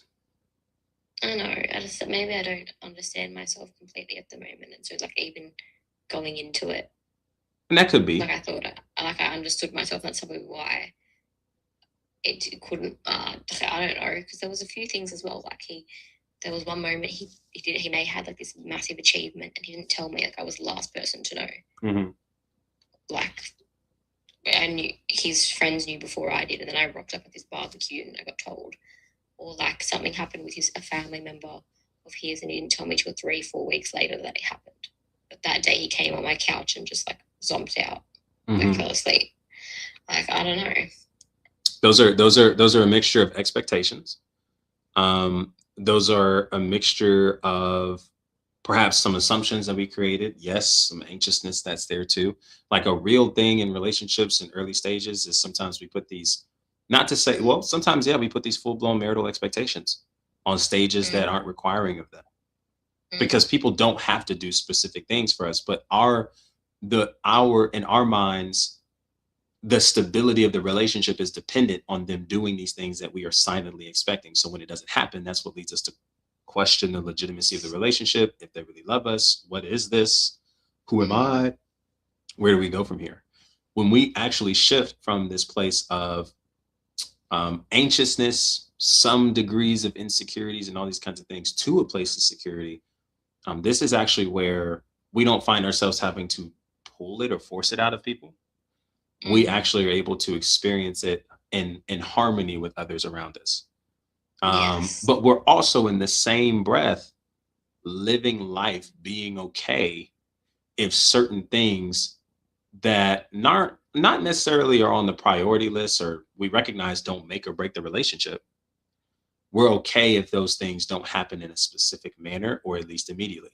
Because a lot of this could be solved with communication. A lot of this can be solved with getting on the same pages of what's valued, not just individually, but as a relationship together. A lot of this stuff can be fixed. But it sounds like what you dealt with, even though he seemed to be the right kind of guy, what it sounds like you dealt with was when pressure was shown, he was nowhere to be found. Yeah, that's what it felt like. Because even like when I was really going through anxiety, like he came over about twice, but I felt he was more like, I don't know. I remember he like called my sister apparently to say like, oh, Kay's attacking me. I'm just trying to help her, but like it was a very like distant help. Like it wasn't like, I don't know. Like he became more focused in his work and things like that. Yeah, and so here's what I want to do. I'm gonna put this. I'm gonna make a change here. Because I actually have a special going on right now, and I actually want you to take advantage of it because I think it'll be a huge blessing. Because we could actually get to the bottom of all this without any kind of time crunching or anything, and actually get some solutions. Because one of the biggest things to really overcome a lot of this stuff is addressing stories and addressing beliefs that have programmed us. A lot of times we're trying to change the initial behaviors and stop doing and then start doing something else.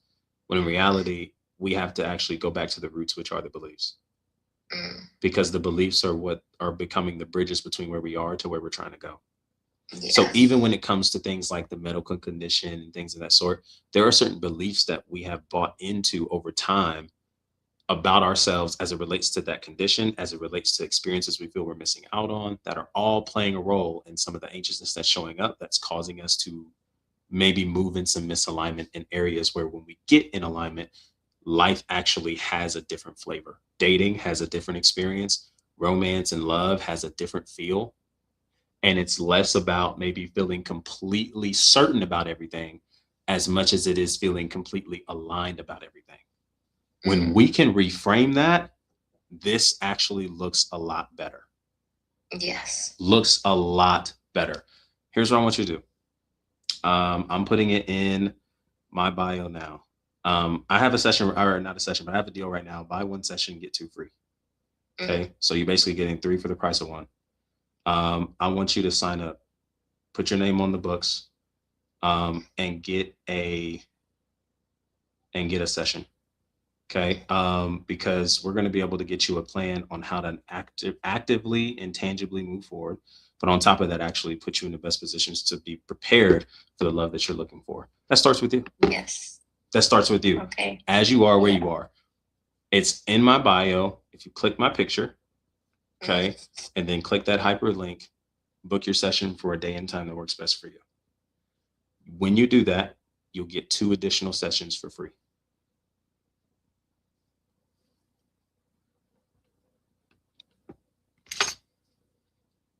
And this is the kind of change that we're invested in making. Yes. This is the kind of change we're invested in making, from biblical spaces, but also getting to places of alignment, y'all. Like, this is the difference maker. Having somebody to be able to this is the beautiful thing about people who maybe are looking at things that may not necessarily be in their exact position, have a different outlook on it. We can also provide some different kinds of guidances, nuances, and perspectives worth considering to help you navigate it in a healthier way. It's one thing to tell family, friends, and people you know. But if we're being honest, there's not a lot of people we know, family included, that have the best things to say in some of the worst experiences we've had. It's not so healthy. It's not to say they don't mean well. It's just like, we missed it there. But getting into the healthiest spaces is what will make the difference. Oh, I think she checked out. So I think that would be the best case. Now, that's for everybody. That's for everybody. Listen, we are in the business of legitimately making changes, y'all. And this is the way to do it. This is the way to do it. I saw Kate logged out. Maybe she's still in. If she is, I hope it was helpful. I hope we were kind of maybe able to get some direction there. There's a whole lot more where that came from if we book a call. Okay. 3 for the price of 1.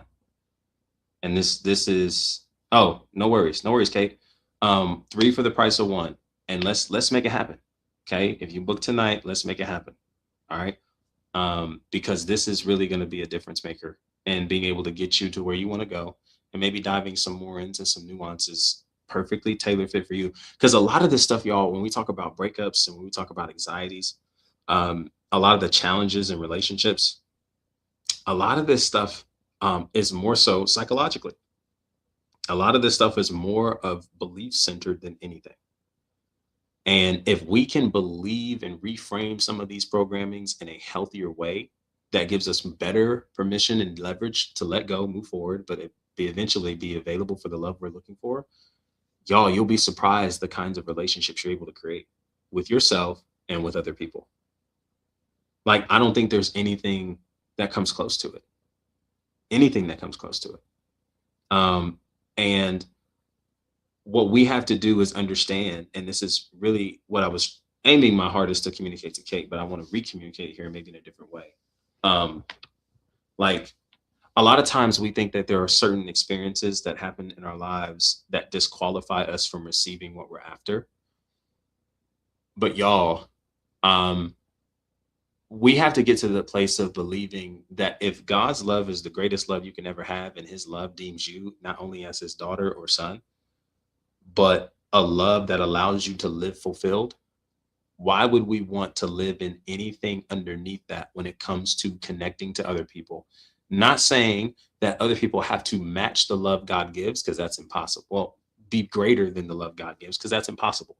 But it does give us an opportunity to be able to meet other people who have the capacity to reflect God's love into our life, that allows us to not feel less than, and not feel as if we're missing out on something in connection to them, or just in connection with ourselves, leading up to the love and relationships we want to cultivate and create. And all of this starts with the beliefs. All of this starts with the beliefs. If we can crack that, I'm telling y'all from experience. And as I briefly said, like, yo, I'm living in singleness. I've been on dates. I've experienced some of the dating pool out here. I have not experienced some of the more treacherous things that everybody else has. But I mean, I've been ghosted. You know what I'm saying? I've had moments where I felt like, man, if I would have did this and did this differently, would the relationship still stand? You know, if maybe there was a little bit more time, would things would have planned out differently? I get all that. I really do. I get all of that. But one of the greatest gifts I was able to really rest in my life was understanding that a lot of that was me still not just clinging to potential, but clinging to a version of love I wish this person was able to give me, that in a lot of ways I have yet to fully give myself in the healthiest ways possible. And because we're still trying to figure that out, and part of us figuring that out was thinking we could give more to someone else in hopes that they'd stay, that is what really is causing the disconnect. Okay? That's really what's causing the disconnect. Kate, it's possible. But I think there's so much more where that comes from. To actually, when we actually start locking in and getting in some sessions. Cause I mean, there's a lot like, and this is something that I've shared with before on people too. Your idea and version and perspective of love is first learned. Like we understand that God has loved us, God designed us, God created us regarding our faith and regarding our spiritual foundations. But a lot of the love that you first start expressing, duplicating, giving to other people, that is coming from a learned behavior. That's coming from learned experiences you had growing up in your own home. That's coming from learned experiences based on how your parents dealt with you and how they responded to you, not just in your highest of highs, but in your lowest of lows. Not just in happy moments, but in sad ones too, hurtful ones too. And so these are the things that are really shaping the way we experience or view love. So when we come into adult relationships, everybody's asking what you bring to the table. My go-to question is, who are you bringing to the table? Because some of y'all not really even coming to the table in the adult version of yourself that you are showing yourself to be. Because I can look at you, you're an adult, you're in your adulthood, you're in your 20s, 30s, 40s, 50s, whatever. I can see that. But who I'm actually connecting with is not who is sitting in front of me. I'm actually connecting to a version of you that had yet to be healed, that came all the way back from your childhood. Came all the way back from your childhood. And so this is the stuff that we have to engage with differently and more closely in order to get the best results. Because the adult love that you're showing here is only a mirror of the version of love you experienced in your life leading up to here. And so when we talk about beliefs and programmings, yeah, I get it. I do believe in attachment styles. Yes, yes, Kate. That's what a lot of my work is. That's what a lot of my work is and is about to grow more into. Attachment styles are formed between the ages of 2 to 9. And the ages of 2 to 9 are roughly your early stages of development. If I were to walk you through the stages of development, right? 0 to 18 months is infant. Okay. 2 to 3 years old, we call those the toddler years. 6 to 11. Okay. That's more of, preteen years. Obviously, there's another word for that. And then, you have your teenage years and then you have your adulthood. Okay. And say, you feel like you're disorganized. Okay. There might be more where that comes from. And I think there can be a mixture of that. I don't think that could be far off. I think there's more to maybe unpack on where that lands. But attachment styles are huge. Attachment styles is literally what's explaining the way you love and interact in relationships today. And then when we start integrating religion and faith into things, that's when it gets even more highly expressed, because now we're talking about fusing different religious systems and beliefs on top of what we've experienced. And we're just supposed to mesh that together. This is why in a lot of my work from a biblical background, the four parables is massive. The parable of the four soils rather is massive, because the soil is the one thing that's called into question throughout the entirety of that parable. Yes, the seed is dropped, the seed is planted, hard soil, it's planted in a soil that chokes up the seed, it's blown away by the wind, and then we have fertile soil. But the seed is never the thing that's the problem. It's the soil in the environment in which the seed has the opportunity to actually flourish. That is what we have to question. And the soil is oftentimes something that is reflected in a deeper sense, the soul. Because as Jesus explains this parable in the background, he's like, fam, the seed is the word of God. And the four soils are the representations of the hearts of those who hear the word of God. So when we look at this, right, when I think of soul, of course, that is the immaterial portion of you. You have your body, soul, and spirit. Your soul is the immaterial being of you that is also really speaking to what we would say in one end or another, your conscience, right? What we would say perhaps in one way or another, just the four soils. And so we see the soul, heart, mind, and emotion. Heart, mind, or emotion, mind, and will. Okay. And so all of these things that play a role in that. So this all, when you talk about your heart, mind, and will, all is infused and interconnected with your senses. The reason why your senses are alive and well is because you have a soul and spirit in your body. Your spirit is what connects you to God, because God is a spirit and we're able to worship him in spirit and in truth. Your soul, yes, the very also immaterial being that God has created, that allows you to play the role in your five senses: what you see, what you taste, what you touch, what you feel, what you hear. All of these things play a role in that. So throughout your years of growing up, going back to attachment styles, between the ages of roughly 2 to 9, you saw a lot of things, you heard a lot of things, you felt a lot of things, you tasted some things, you touched some things. All of this, that depending to the degree of these experiences, left an imprint on you. And so as you grew up in your early stages of development, all of this stuff started to shape the lenses in which you saw people, you saw love, you saw relationships. Hey, get this, part of people, how you saw God. And so we go through all of these stages, okay, that ultimately in some way, shape, or form bleed into your identity, bleed into your emotional state, bleed into the mental health that you create and curate, that then shows up in your adulthood relationships. And then we wonder why, when we get into the adulthood relationships, we aren't really able to handle hard conversations. We're not really able to handle some conflicts and rejections. We're not really easy with handling unknown and uncertainty. Well, that's not necessarily because you had the worst childhood. Sometimes it's just because, hey, there were some things that you picked up, you were programmed with, that played a role in some of that stuff, played a role in some of the underlying programming beliefs we're still operating by. That, yes, we still believe in Jesus, but believing in Jesus is a step. Jesus saves holistically. We're not questioning your salvation, nor are we questioning your eternity. But please hear me, y'all. There is a side to this life we live and the work we do, where what we're living in and the life we're living in, we still have to engage in some partnership with God to work on some things. This is why a channel like this exists. Because a lot of people, a lot of believers, right? We get together. Hey, you're a Christian. I'm a Christian too. You believe in Jesus. I believe in Jesus too. And a lot of us think that's enough because, hey, we're equally yoked, because all we know is we believe in the same faith.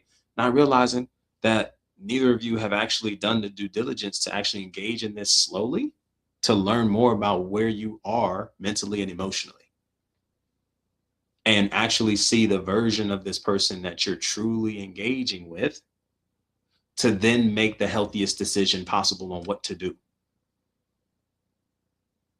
Okay. My ex was diagnosed with or disorganized attachment in general, kind of secure, dismissive with me, secure with his mom. That's very interesting. It's very interesting. I think there's some interesting dynamics with all that. But I'm just telling you, like, attachment styles play a huge role in the statuses and states of your relationships and ability to love. Getting to secure attachment is the way. Getting to secure attachment is how we're actually going to be able to create the healthiest love. Getting to secure attachment is looking like you being able to be full on breadsticks. If you ever go to your favorite restaurant, you go to your favorite restaurant and you get your breadsticks from Olive Garden, you get your Cheddar Bay biscuits from Red Lobster, you get your Texas Roadhouse rolls, whatever your restaurant is that serves some really good bread, really good appetizers, you get full off of that mug. Then here comes the entree, you get full off of that mug. And let's just say in this same example at this favorite restaurant of yours, they come back with a nice plate, warm plate. They give it to you, hey, for free on the house for being customer of the day. Take it home with you. You might take it home, and you might give it to a coworker the next day. You might eat it the next day. But I know there's a guarantee that what's going to be more promptu for you to do is possibly just give away the additional food, because you're so full. There only comes a point where I can eat so much. Every day, a lot of us experience this. You eat, but you don't eat all day. You eat just enough because you realize there comes a point where, like, I don't want any more food. I don't want to look at another snack. I don't want to look at another meal because I'm full. And when you're full, you don't mind allowing other people around you to get a taste of what you had because it's like, I'm good. This is the same thing with the love that we're able to give. When we love from a place of security, I do not love or cling to you out of selfishness or out of fear of you leaving me. When I love from a place of security, I am not doing these things and being performative so you'll stay. I am not choosing to bend over backwards, people please, and be a doormat so I'm your first priority. I'm not willing to, when I'm loving from a place of security, I'm not willing to excuse all my values and boundaries to accept this person into my life so that I can have the privilege of saying I'm taken, I'm wanted, and this person is my significant other. I get the boo and the babe, the good morning and good night texts. I get the FaceTimes. I get the late night hangouts. I get the sex. I get all this and that. What is that to you when there's lack of security within the whole entire connection? Loving while being full allows you to give love and not take it personal from those who cannot give it back, because we recognize that maybe they don't have the capacity, and this gives me the green light to be able to move on.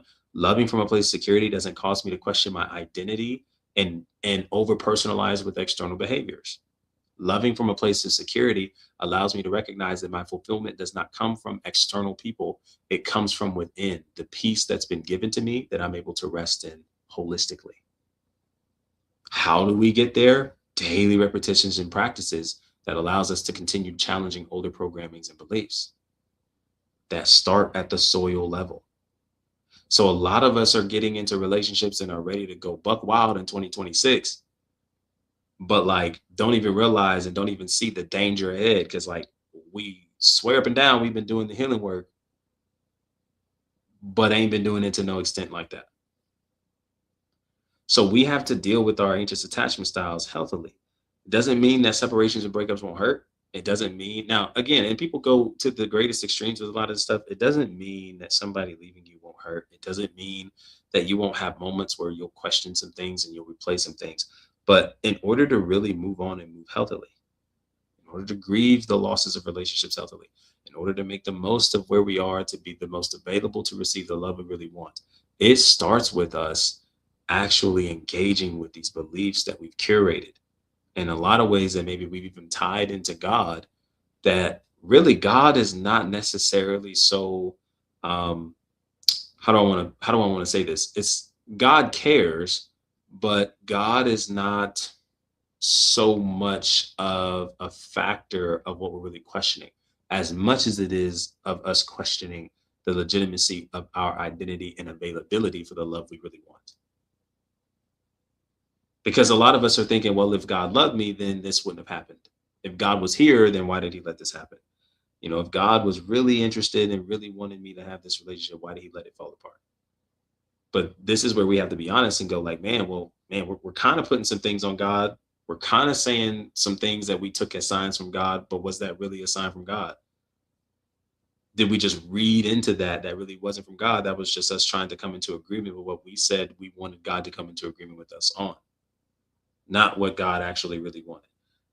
Because when we think about alignment and we come to a place of biblical truth, you cannot tell me that God wants you to be with somebody who is not interested in you as a person and your high of highs and low of lows. It's the reason why when you get married at the altar, the vows read through sickness and in health, for rich and for poor, till death do us part, for better or for worse, because it requires both.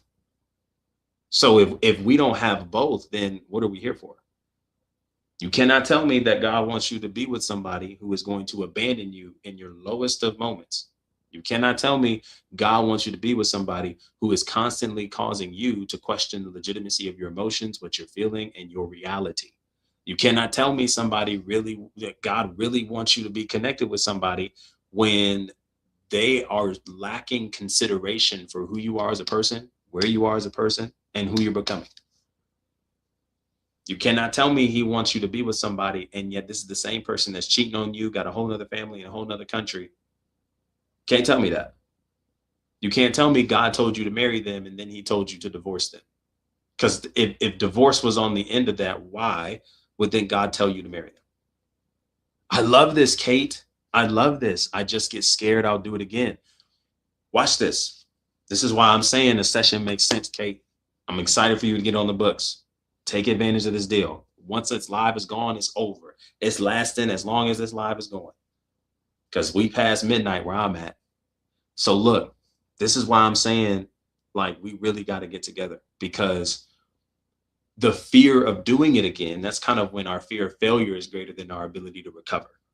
And this plays a lot of roles in the independence that we move in, some of the hyper independence that we may extremely move into. Not to say that you can't, just throwing some ideas out there. But when that is the case, check it. When we get established in our values, it's not about always making the right decision. It's just about making sure that we're making aligned decisions. So being afraid that we'll do it again is really a saying, I don't believe in myself to recover if I were to make a decision I thought made sense that ended up not making sense at all. I don't believe I have the capability of recovering if I made a decision on someone again and it didn't work out. That's all we're saying. And so then this comes into the question, well, how can I actually trust my decision making? How can I trust it? How can I trust that I will make the right decision with this person? Here's how we'll trust it applicably: knowing our values. Values are defined as attitudes, principles, perspectives, and beliefs that govern your life among the world around you. And your values are deeper than family, friends, and faith. We're talking about core values. And we, one, want to reflect these core values in our own life. And then two, want to, when we come into connection with people, we just observe. I'm not forcing you to do anything. I'm not forcing you to be anything. You're able to be who you are. I'm able to be who I am, full authenticity. And we just see what comes out of it. Because what's so funny about life is going to put us both in predicaments to where we're both going to get a good glimpse of how we'll respond in disappointments and in wins. We're going to see how we respond in greatness and failures. We're going to see how we respond in moments of high and moments of lows. I don't have to force that out of you. Life is going to squeeze that out of you. And we're going to be able to see where we stand and which side of the bread has been buttered. So learning and knowing your values, y'all, is extremely important. And there's other level conversations I want to have with you in regards to your values and in regards to the length those go. We can't have that right now though, because that'll just go over your head. It'll just go over your head. So we have an opportunity though to establish values in order to make this make sense. So that way we can actually move forward and trust that the decision we're making comes from an aligned place, not from a place of fear, not from a place of hurry, not from a place of anxiety, but from an aligned place that's met with stillness, that's met with consistency, that's met with discipline, that's met with that. Okay. Yeah, Kate. So you get, okay, cool. Okay. Oh, so okay, I want to ask this. Yeah, I got you. I really want to offer. Okay. I'm in a good mood. I'm in a given mood. Um, do you have 75?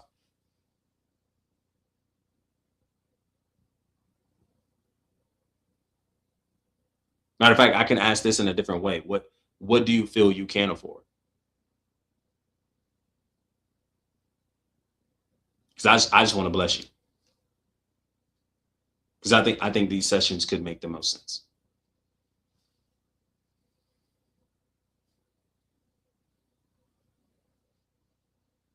When we establish these values, y'all, this is what's going to give us the confidence to be able to make these decisions in the healthiest places. It's really what's going to help us make these decisions in the healthiest places.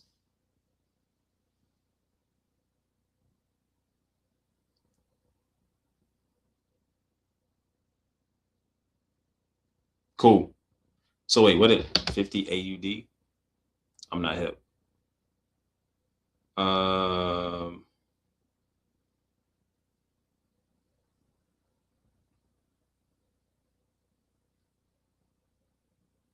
Okay, cool. Cool. We can make it work. We can make it work. Um,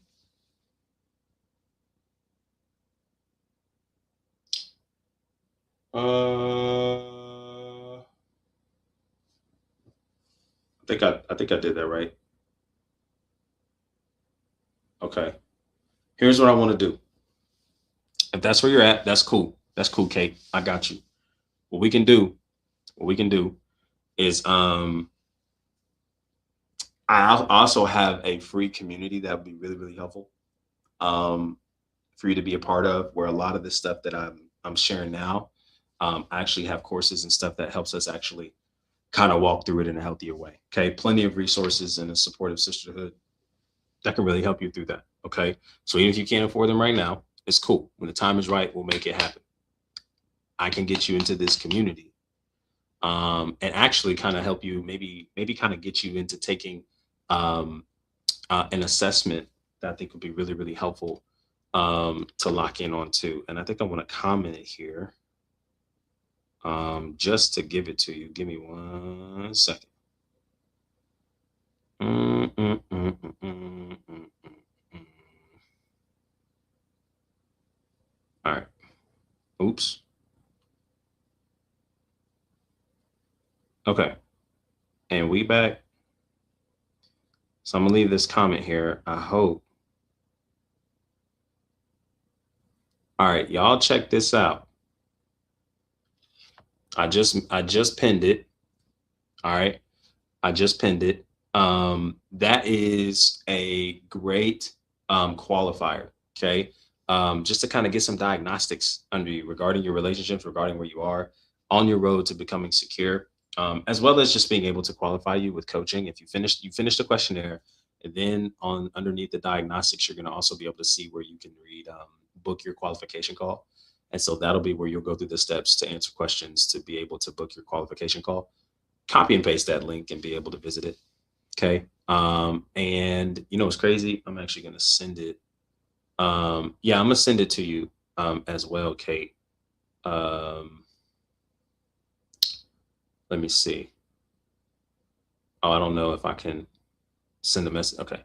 Yeah, I'm gonna send it to you on your DMs too, Kate, just in case that's there. Because that'll be an awesome, awesome thing to be a part of as well.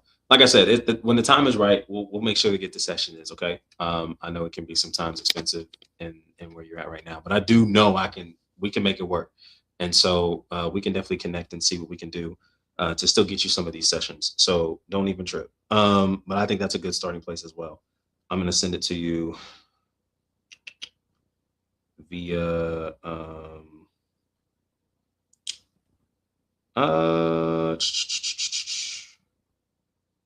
well, let me see.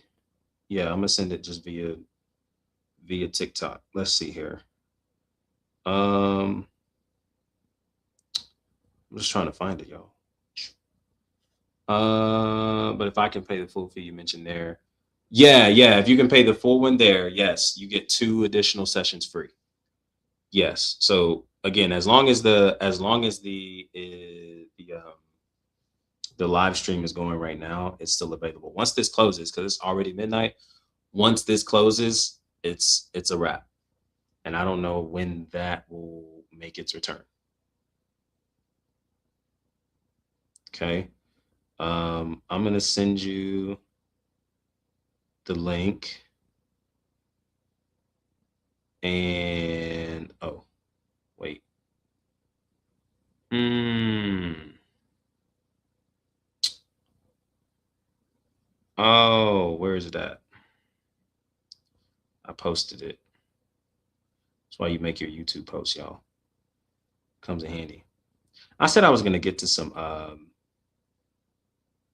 I said I was gonna get to some Reddit stuff too. I don't know. We'll see. We'll see. All right. Copy. All right. I just sent it to your DMs as well, Kate. Just so you have that as well. Okay. Just in case you might do it earlier. Yeah, let me do this report thing. Yeah. Go for it. Do that. And then let's just see where you're at. And again, if it's still the same thing, listen, I know I have what you need to get to where you want to be. So we'll make it work with what you got. And we'll find a way. We'll find a way. Okay? We'll find a way. Um, so like it's not that much of a problem right now. I'm just in a giving mood, man. It's the beginning of the year. I just want to be a blessing. I really do. I just want to be a blessing, and that's to anybody in here. Okay. Again, the sessions are still a free, not free, but you buy one, you get two free. So you get 3 sessions for the price of one. If you book a session, okay, and when you book a session, you're able to get 2 free, and that's going on right now until we close this thing. Okay, and so it's right on my bio.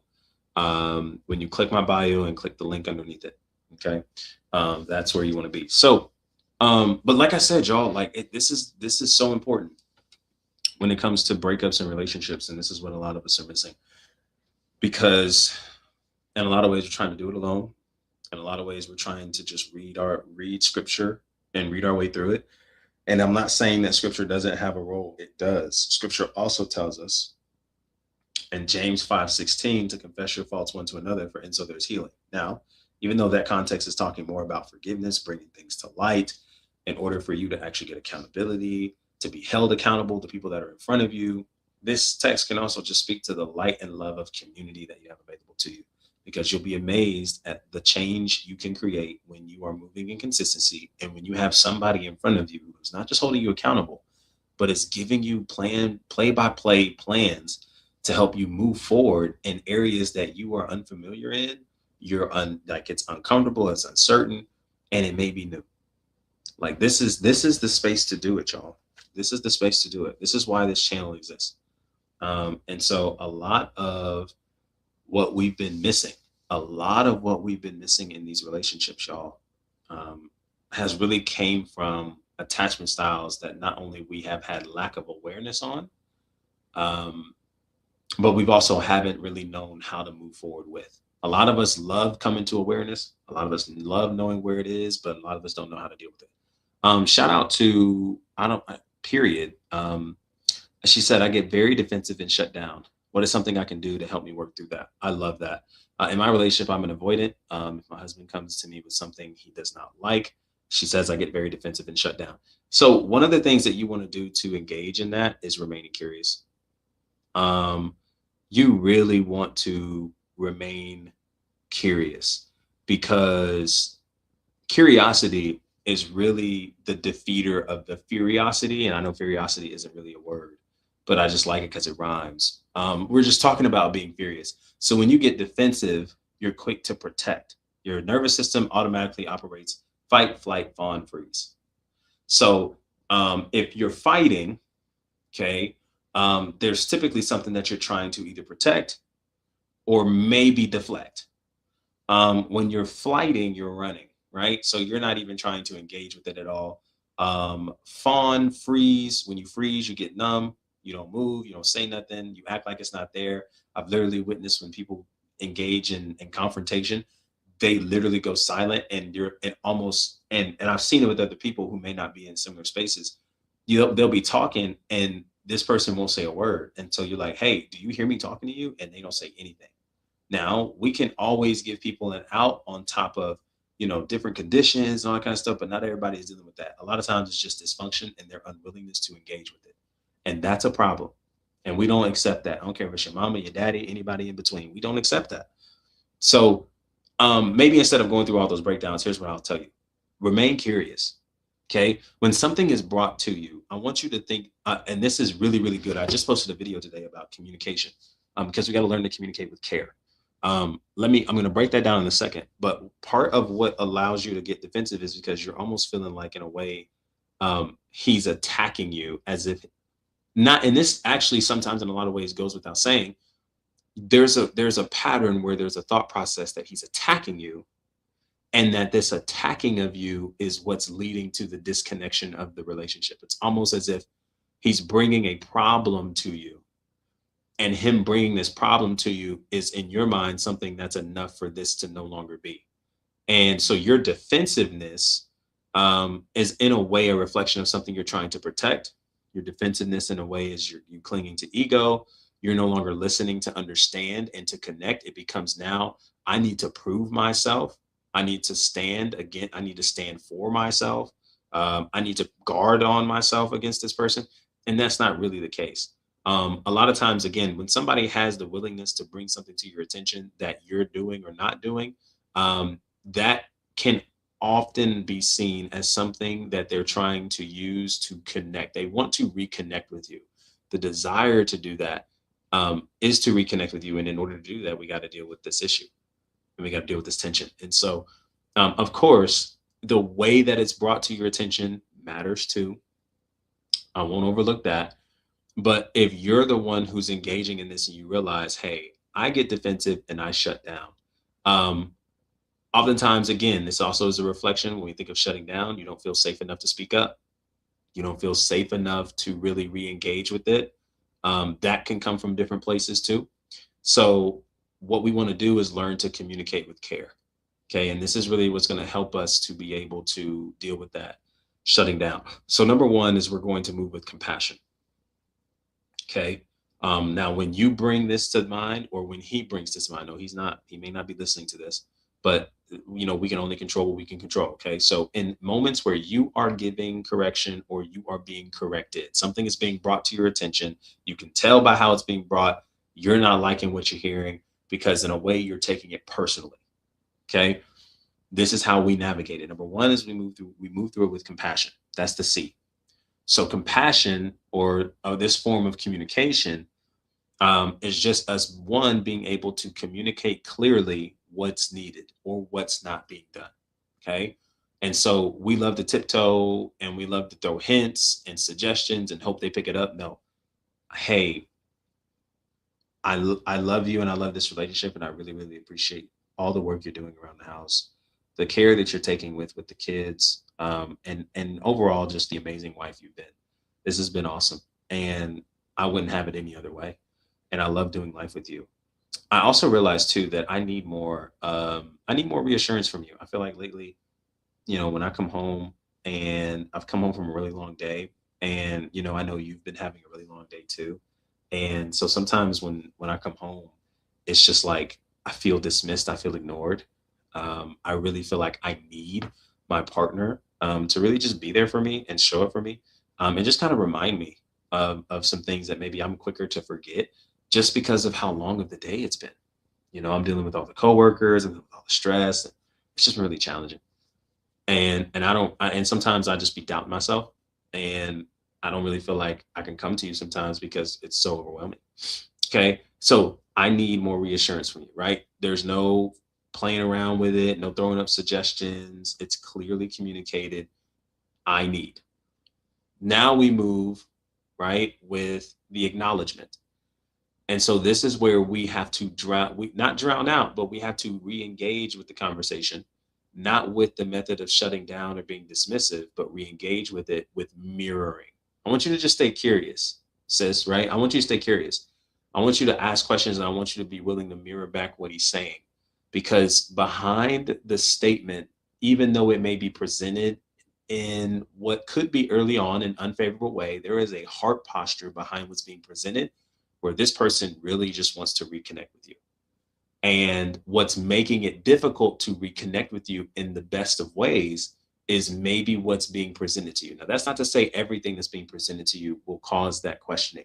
There's a difference between maybe washing dishes and folding the clothes and maybe something that is being brought to you that is a bigger significance. But you also got to remember too, a lot of the times, especially in marriages, the small things, it's not really the dishes and the dirty clothes that's the problem.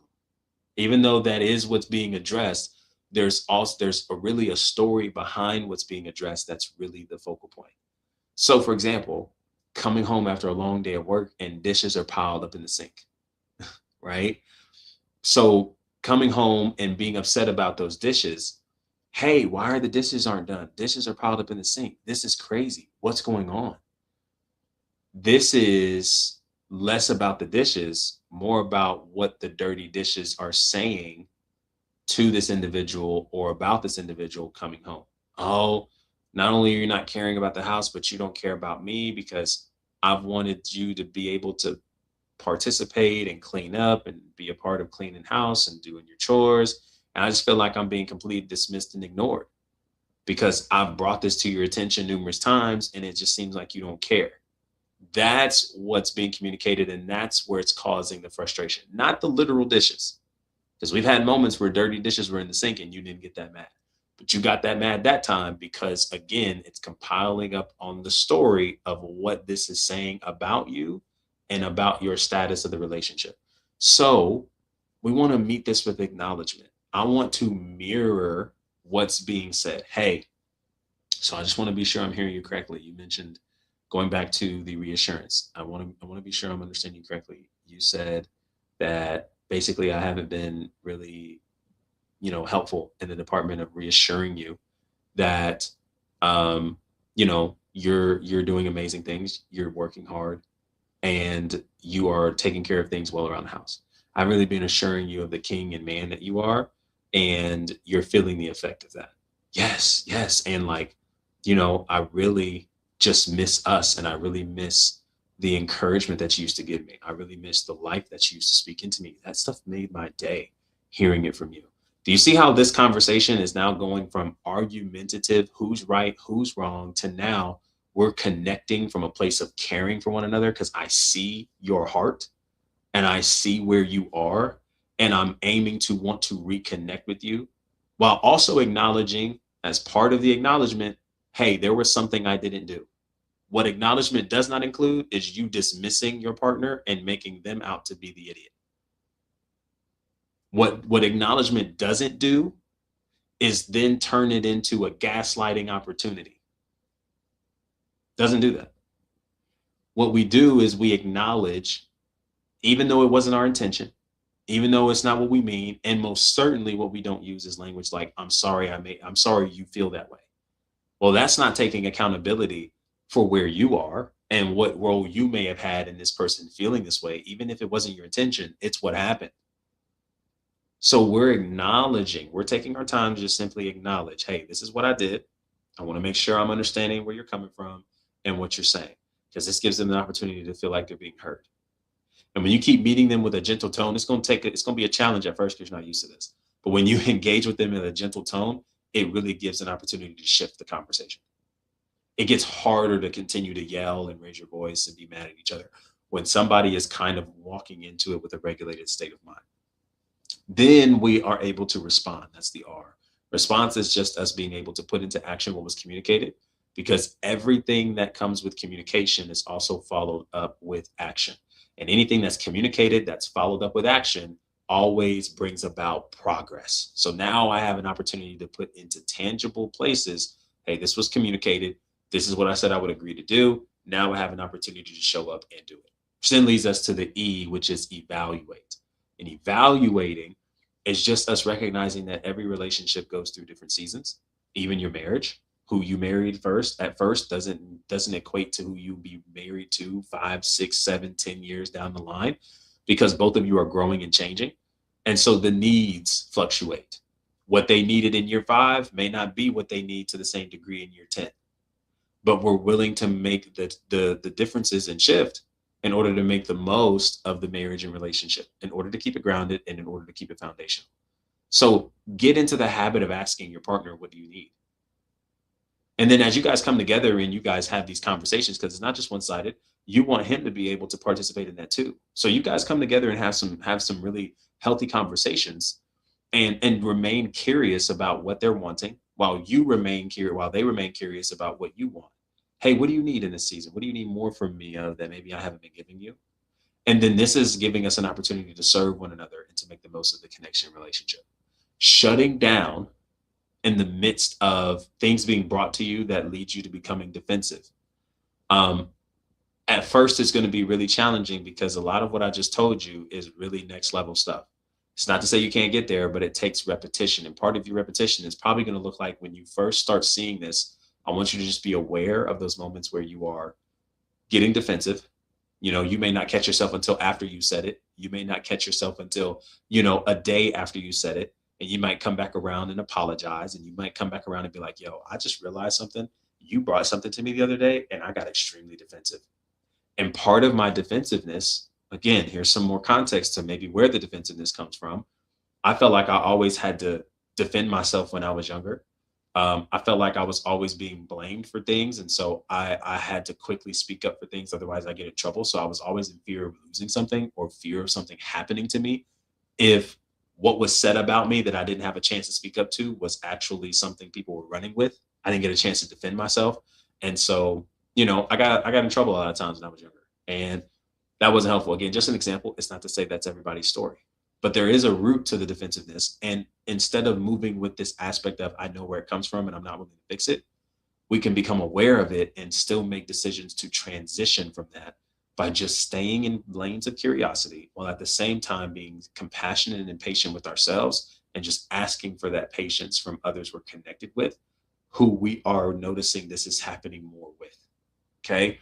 And so remain curious, ask questions, and come with the perspective as they're bringing something to you that, hey, this person is not out to get me, or this person is not out to attack me. This person is not out to defame me, to harm me. This person is actually bringing this to my attention because they are making an attempt to reconnect with me. They love me, they care for me, and they want to see me see me at my best. And so because of that, they actually want to invest in this relationship. And part of it is bringing up things that I'm not even aware of that I'm not doing or I'm not doing enough of that if I did more of would be more beneficial to the relationship around me. Okay. Going and experiencing, dealing with somebody who's an avoidant in your relationship and marriage who you love and you don't want to leave. There's ways that we can deal with this together and it doesn't have to result in leaving. But realize both of you have to play your part. It can't just be you carrying the marriage and carrying the relationship. It can't just be him carrying the marriage and carrying the relationship. You both have to do your part individually in order to make this work collectively. Part of doing it individually is not buying into the story you've been telling yourself that this person is approaching you with something because they're against you. No, they're approaching you with this because they're making an attempt to reconnect with you because they love you dearly and they want to be close to you. And what they're bringing to your attention could possibly be something that is getting in the way of that. And they don't want that to be in the way.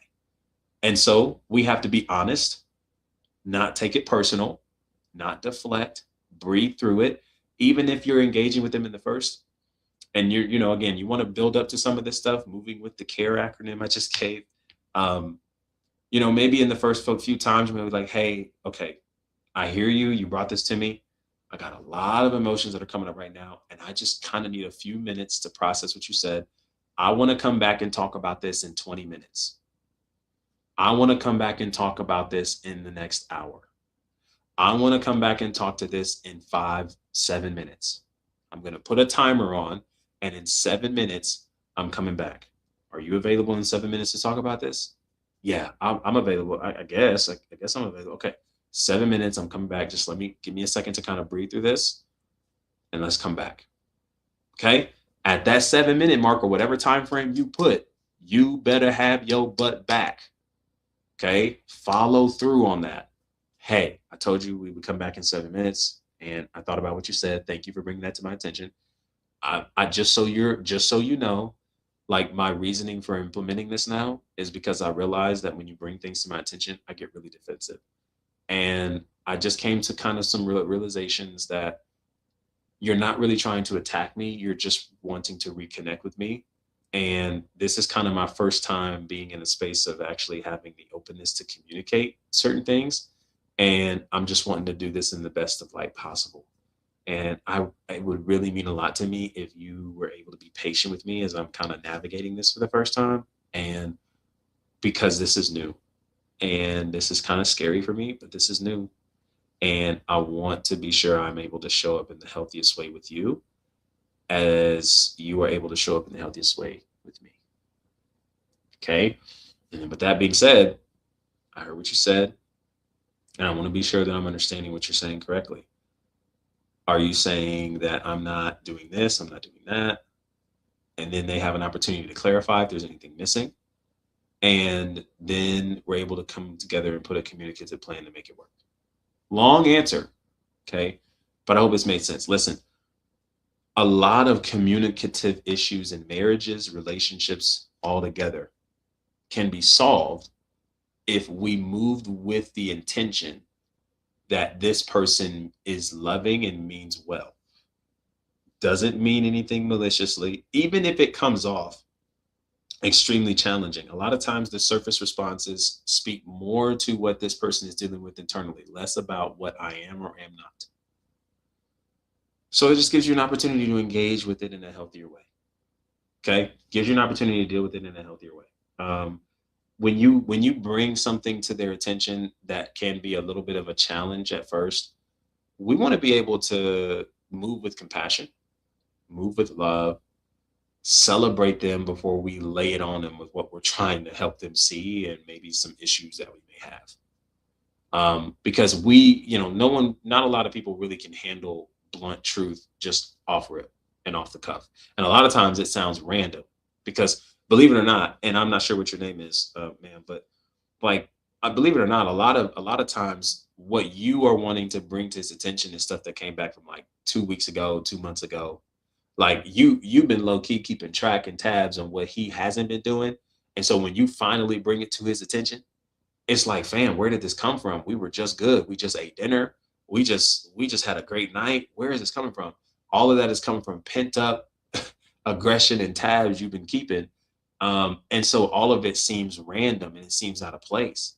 Um, but when you don't allow yourself to blow up as a result of shutting down, but you continue to slowly process it, that's what makes the most of it. I want to give you this analogy. Can I give you this analogy and I'll leave it alone?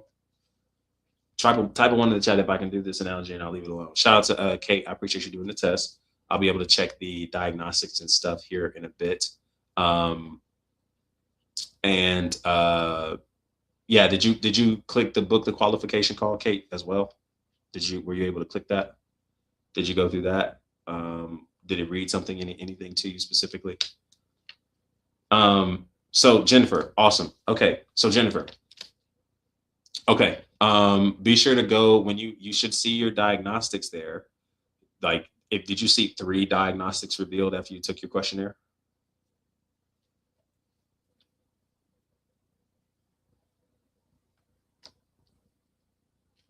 You should have finished your questionnaire and then you should have seen like 3 diagnostics. Okay, so if you scroll down, okay, you should still have that page.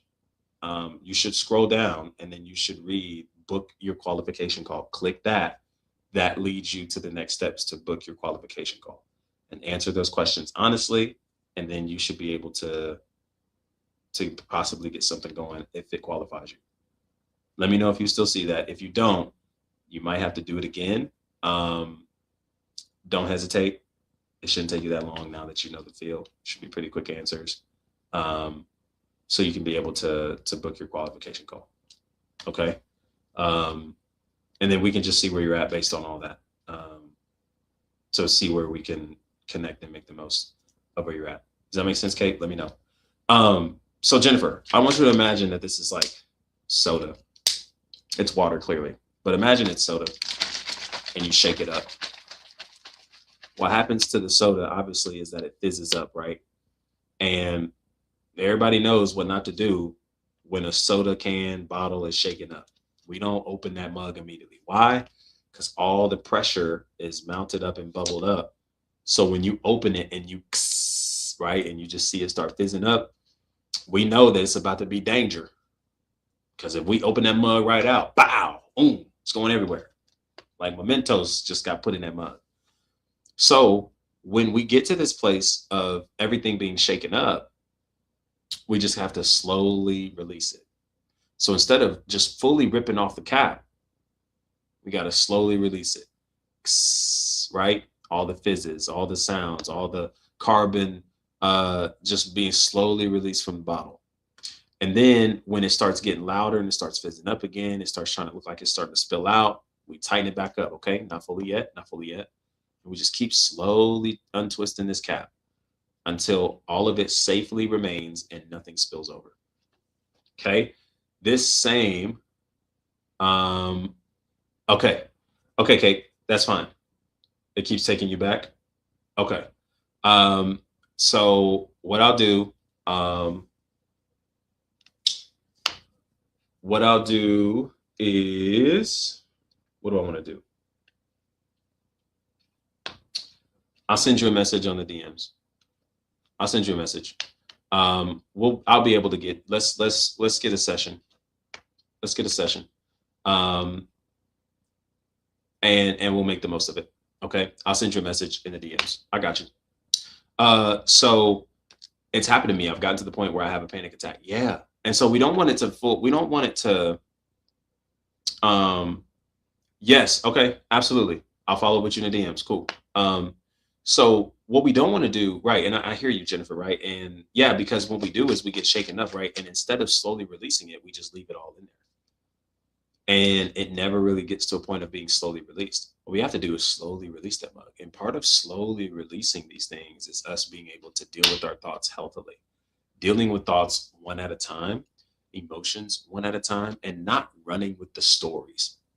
Y'all will be surprised at the level that stories influence the emotions and the way you respond to people, whether they are doing what you think they're doing or they're not. You'll be surprised. And so what we have to do, y'all, is actually get to this place where we're slowly releasing these emotions and dealing with thoughts and emotions one at a time.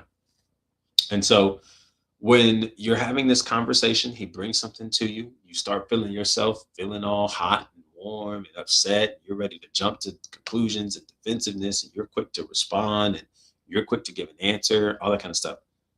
Take a breath. And we're going to be like, yo, okay, I heard what you said. I'm not ignoring you. It's just taking me a minute to process this.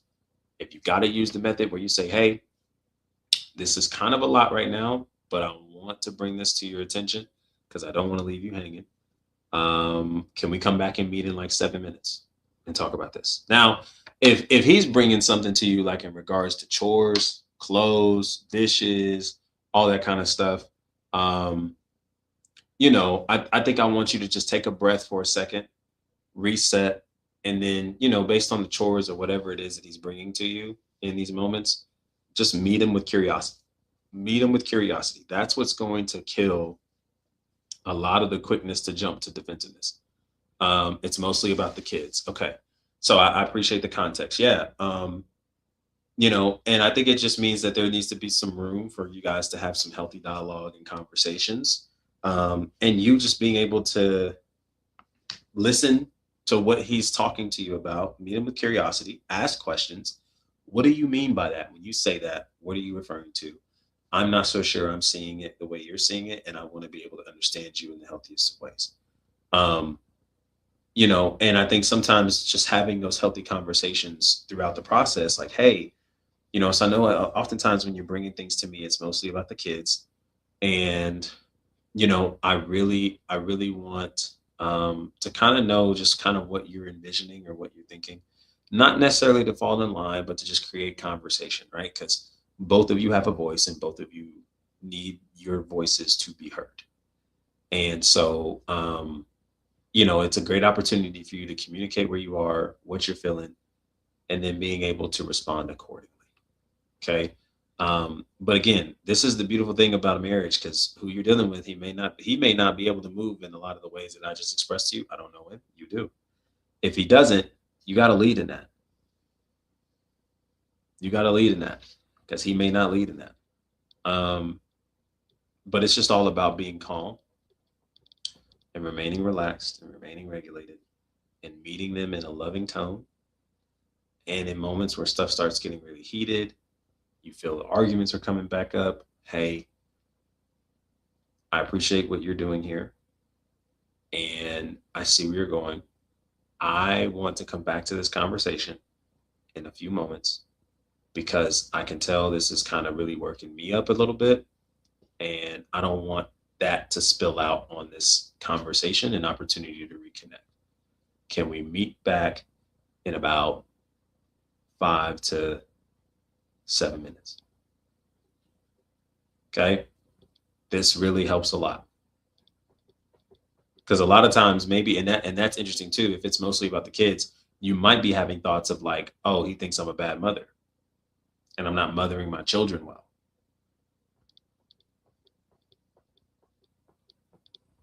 And those are things that we want to monitor so that way we don't run with those stories as well. Yeah. Yeah. Hey, remember, it's not you versus him versus the problem. It's you and him versus whatever the problem is. Absolutely. Yeah. It's not you versus the problem versus him. It's you and him partnering together against whatever problem is being brought to your attention.